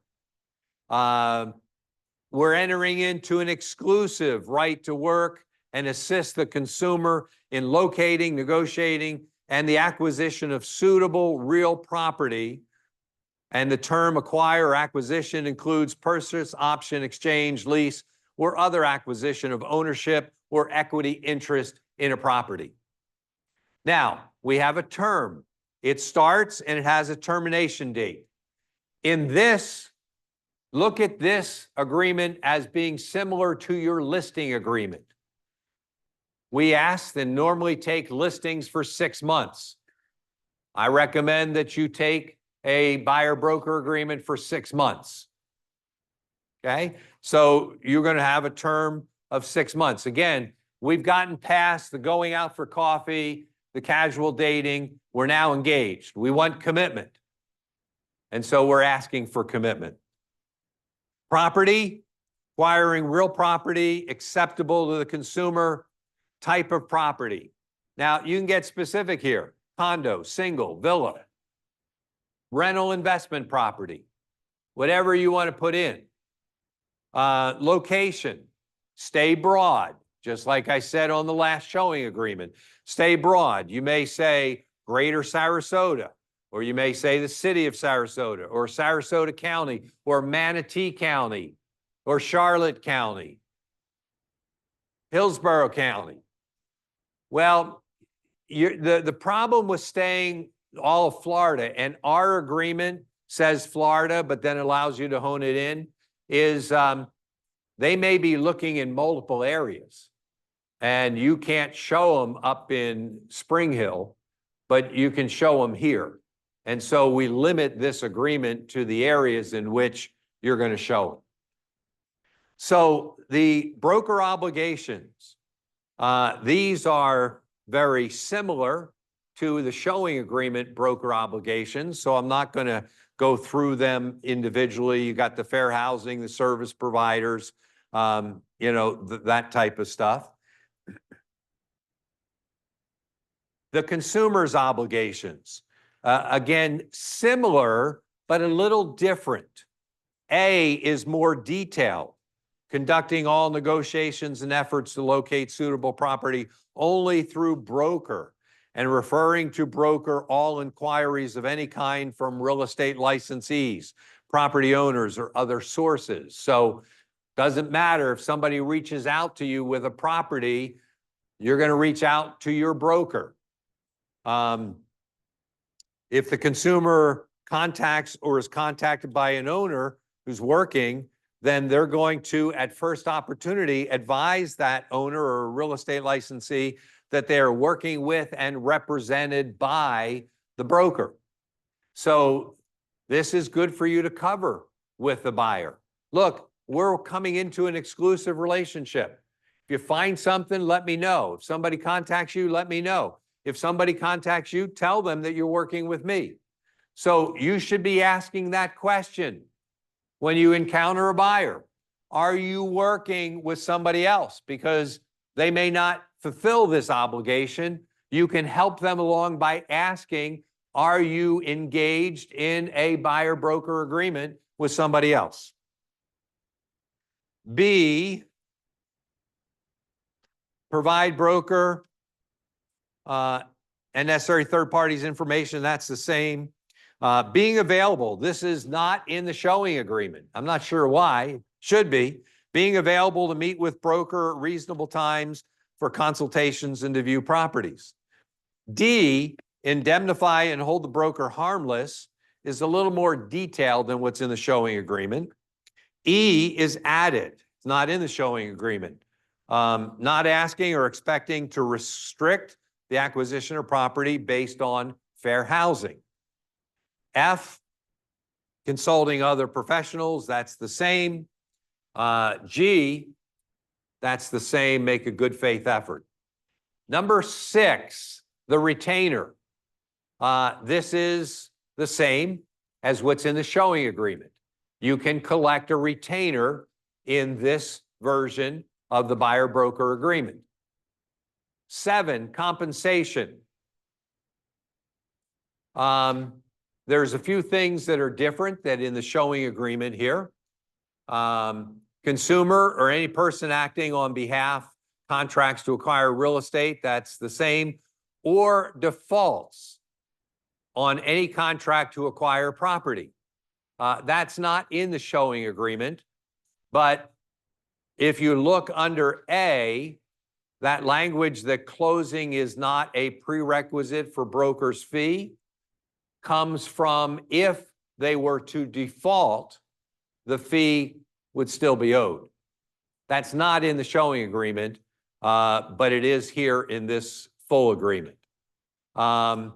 Compensation received by broker, if any, from owner or owner's broker for services to consumer will reduce the amount that's owed. So again, that is in both. And then you've got the breakdown of percentages. Again, I'd say you go to the second one where you have a dollar amount or percent plus, there would be the flat fee. That could also be a bonus, but you're probably going to use it for the RE/MAX Alliance Group 395 flat fee that's going to be filled out there. This agreement can also be used in the case of a lease or an option. And then you could have additional fees. I'm not sure an example to give you of that right now, but there could be additional fees. Let's see, where are we at? All right, we're on paragraph 8. Paragraph 8 is not in the showing agreement. So the buyer-broker agreement's more robust, has more stuff in it, is longer, and the protection period is added in the buyer-broker agreement. So similar to a listing where you have a protection period, that same concept is applied here to the buyer-broker agreement. 9 is conditional termination. That's added here. It's not in the showing agreement. So conditional termination, very similar, and the language pretty much mirrors what's in the listing agreement, tweaked a little bit different, but you can agree to conditional termination. If the broker agrees to it, consumer must enter into a written agreement to this effect. So the modification form that exists for this will allow for this termination. And there is a provision to pay a cancellation fee. So if you choose to use that.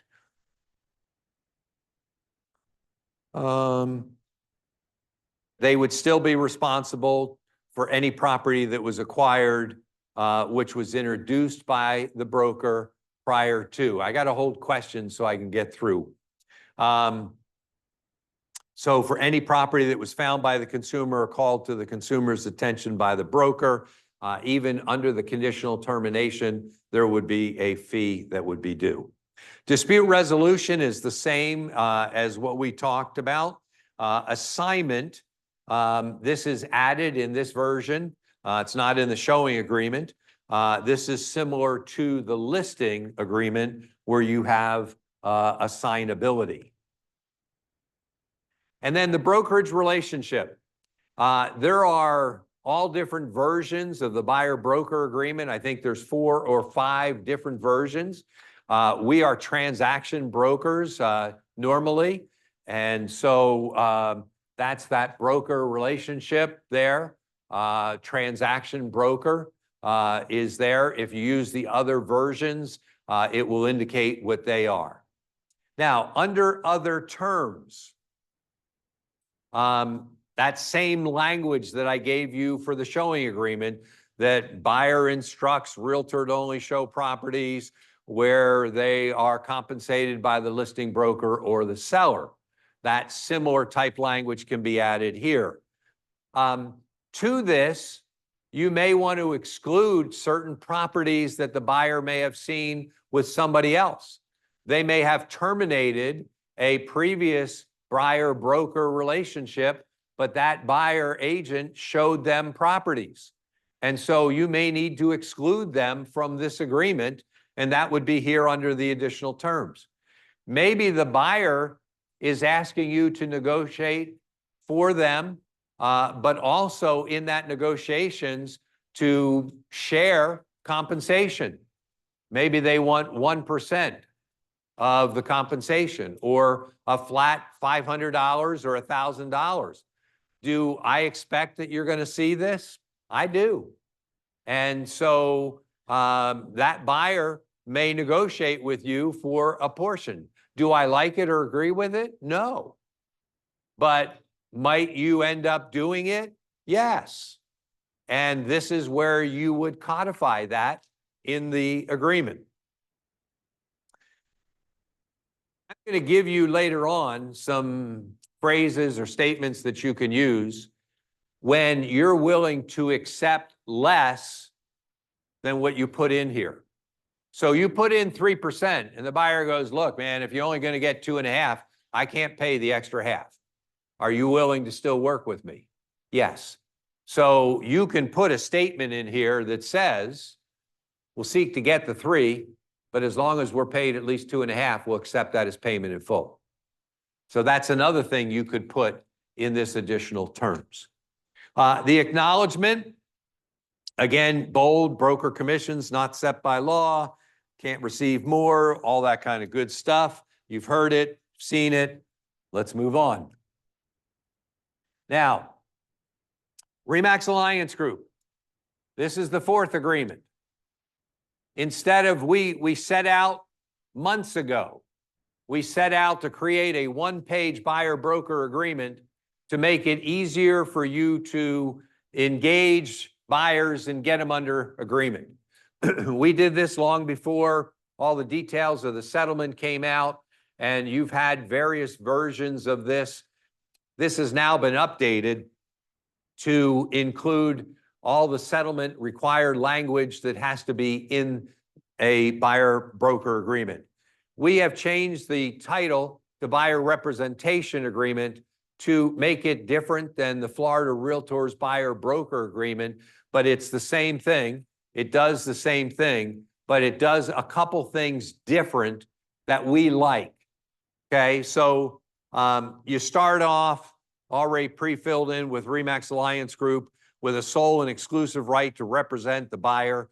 We use the word buyer. We didn't change the consumer for the purpose of locating, touring, negotiating, securing the acquisition of real property. And here we have the state of Florida. Reni's question about the whole state of Florida. We put in the state of Florida, but as described below. It gives us the scope of the state, but we can narrow that down to geographic areas below. Originally, we didn't have a term, but you have to have a term under the settlement agreement. So now we have a term that begins and ends on a certain date. Again, you could use 6 months for that. The property is any real property that is introduced to the buyer is referred to as capital P property, and they can designate residential land, commercial, or other. In the geographic areas of, and this is where you can be specific, Lakewood Ranch, Palmer Ranch, Sarasota County, Manatee County, wherever you want. Broker duties are similar to what are in the Florida versions. Buyer duties are similar. There are some, like read the terms of a purchase and sale agreement, sign and comply with obligations of deadlines, inspect the physical condition of the property and notify buyer unacceptable conditions.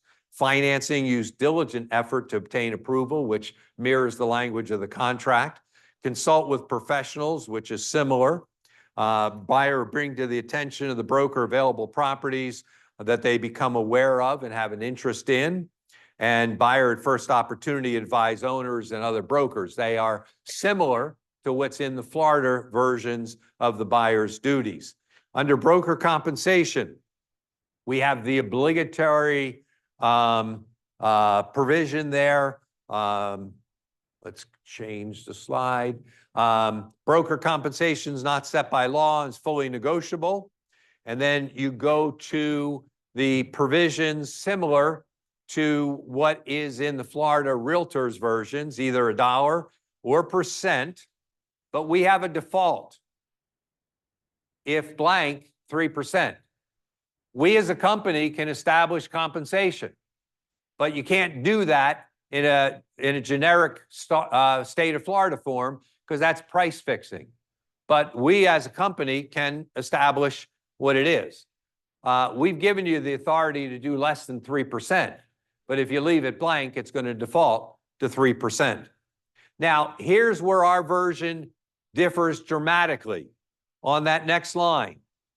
Additionally, any builder or seller paid bonuses equal to a dollar amount or a %. Now, if you're showing new construction, you may want to fill that in. If you're starting with resale and end up in new construction, you now have a blank to go back and fill in and get the buyer to initial off on. Because if you're showing resale and then shift to new construction and you go to a builder's often 5% plus $5,000, do you want the extra 2% if you have 3% in here plus the 5,000? I mean, if you don't want it, don't worry about it, okay? But if you want it, you're going to come back to this agreement and you're going to fill in 5% and the $5,000 bonus, and you're going to get the buyer to initial those changes as long as they agree with it. So we have provided the space for that to happen. You have the obligatory the obligatory,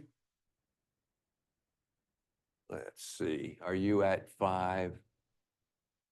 Broker compensation. Oh, no, okay, so we're still good. The slide's still good. Exclusion of properties. Here's another thing that is different on the RE/MAX Alliance Group agreement. We have here, if you check the box, buyer authorizes broker to not show them properties where there is no brokerage, builder offer of compensation, or there is no reasonable expectation that the buyer's broker compensation can be negotiated to be paid by the seller. They need to check the box and initial it, but the language is pre-printed instead of you having to write it in as I gave it to you before.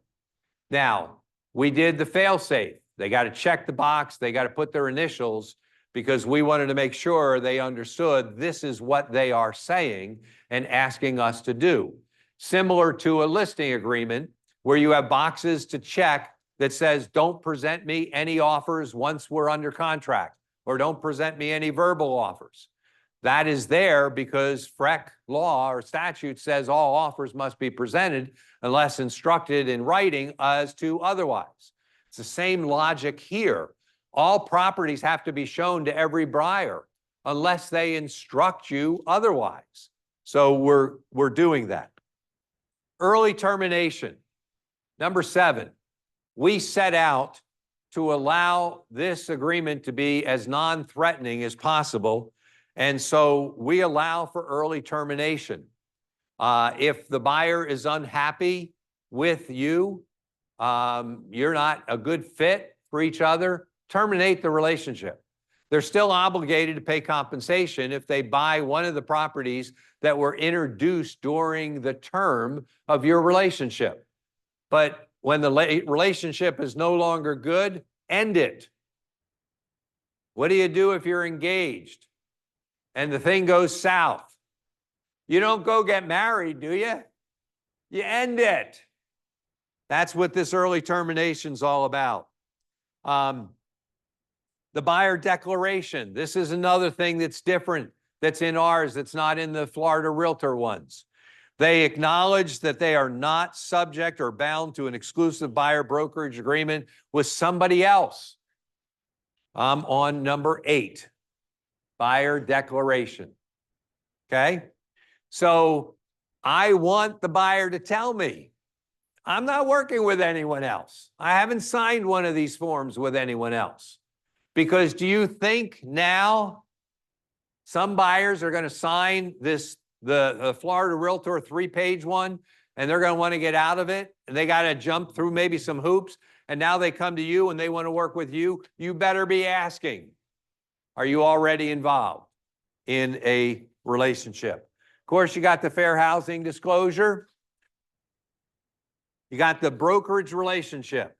Under the Florida Realtor one, you have different buyer brokerage agreements for different buyer brokerage relationships. As a company, we are a transaction broker company. But we have come to the point to acknowledge that somebody may want you to work with them as a single agent. They may say to you, if I'm agreeing to compensate you, I want you to be my single agent. And we're acknowledging that that can happen. And if it does, you need to check the second box and you need to enter into the single agent with consent to transition to transaction broker. Because RE/MAX Alliance Group, we got over 1,000 listings. There's a good chance that you're working with a buyer and you're going to show one of our listings. And so you can start as a single agent, but you have to have the ability to transition to a transaction broker, and you've got that language in there.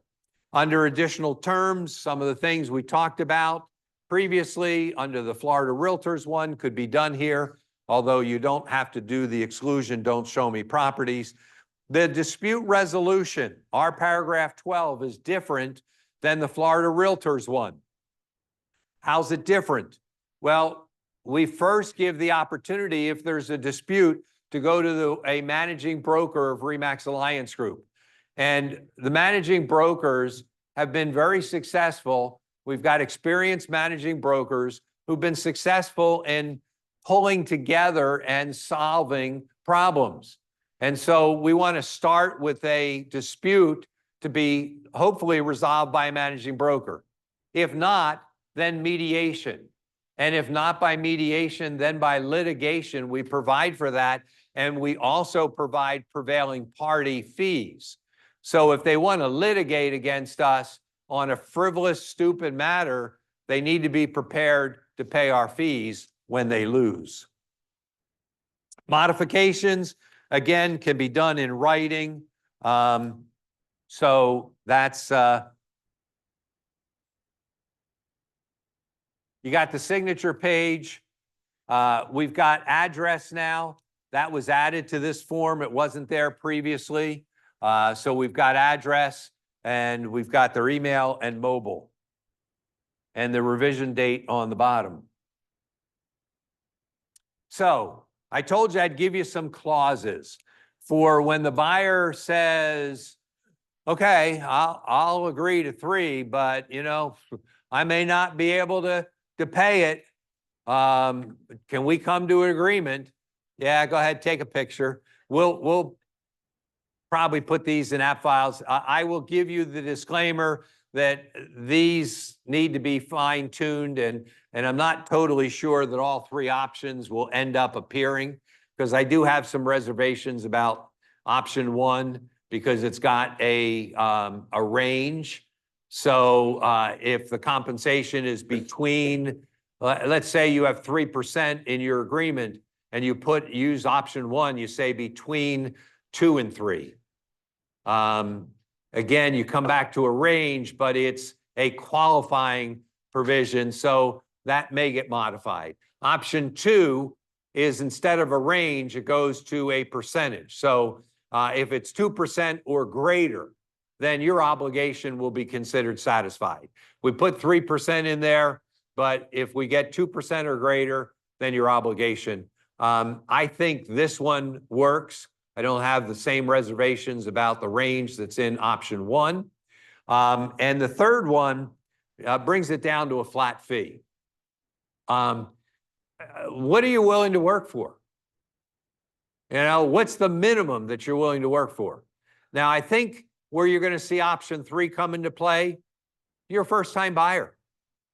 First-time buyer who's looking at $300,000 properties, $350,000, and they don't have the money. And if you can't get it from the seller, well, I don't have it. Well, what's the least amount that you could pay?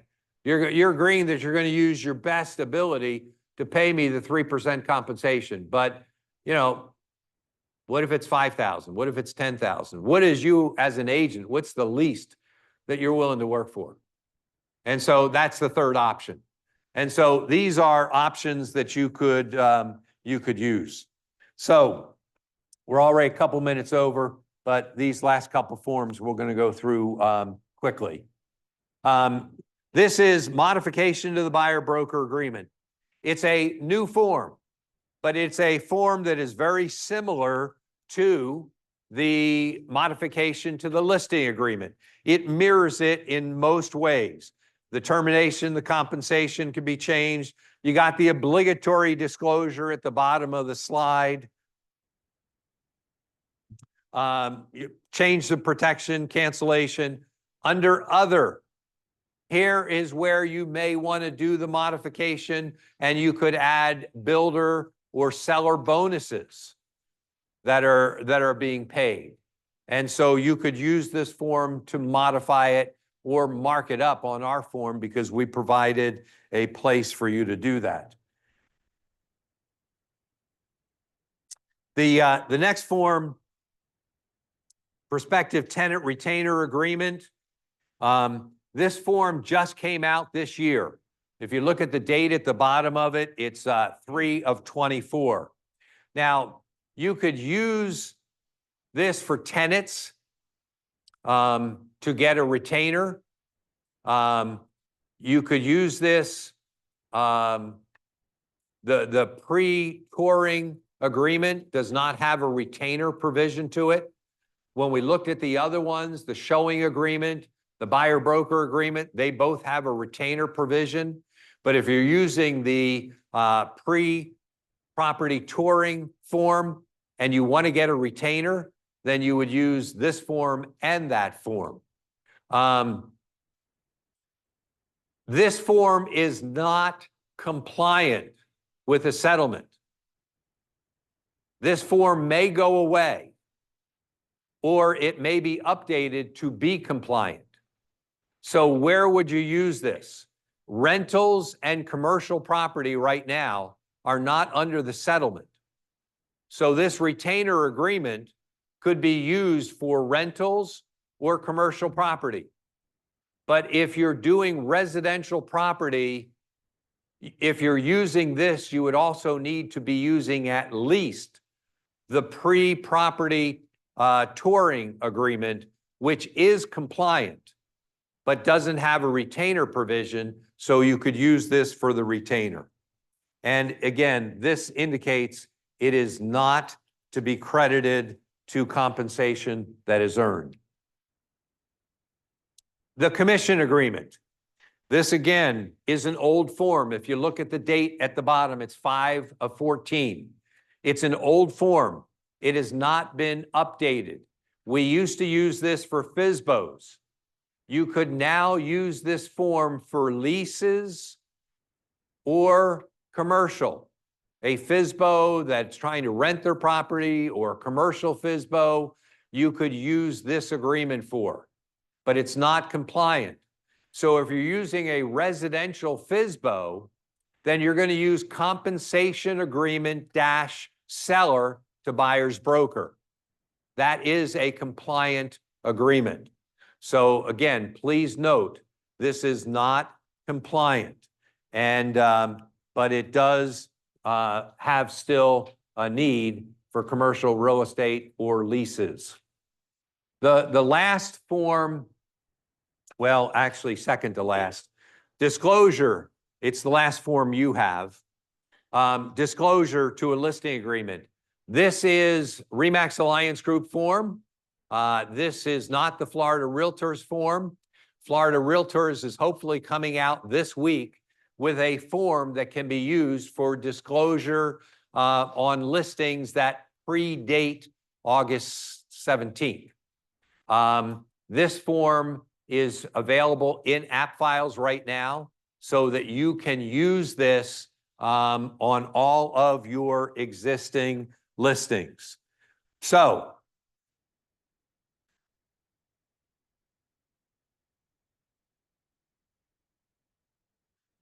here is a sample of an email that you could send to your seller with the form.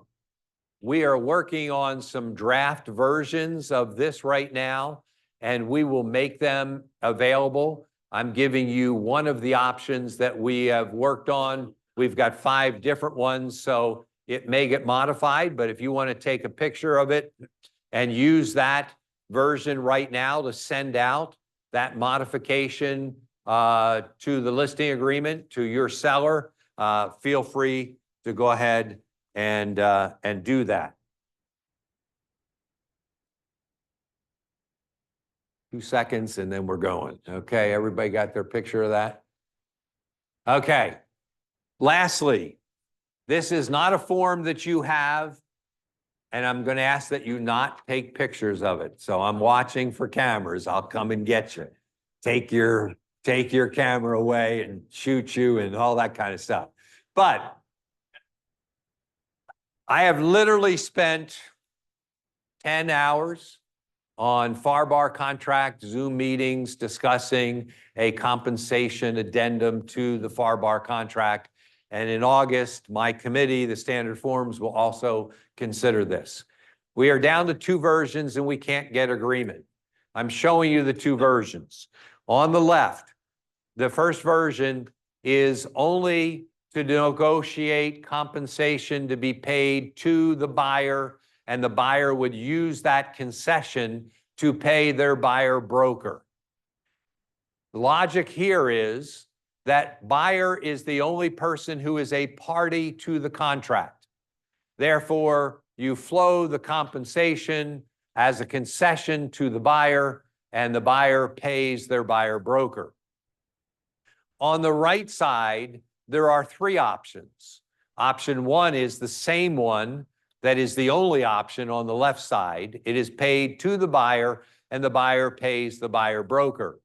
Option 2 is that it be paid to the buyer's broker, and a separate compensation agreement from listing broker to buyer's broker would be entered into and provided within 2 days after the effective date. Why? Because you can negotiate compensation in the contract, but they're not a party to it. So unless you have an external agreement, you don't have anything that you can really rely on. The third option is, I'm sorry if I said it wrong, the second option is the seller to the buyer's broker. The third option is the listing broker to the buyer's broker. And that would be, there would be a separate agreement already in place, and it's just a matter of providing that agreement within 2 days of the effective date of the contract. We will be tweaking and working on this, so I do not have a form that you can use right now in negotiating compensation in the contract. So we did it 15 minutes longer than what I had hoped. So we done pretty good. Thank you for hanging. I'm not going to take questions, but I'll be here to answer questions. Let me know. Thank you very much for being here. Go out and make it a great day. Yeah, you're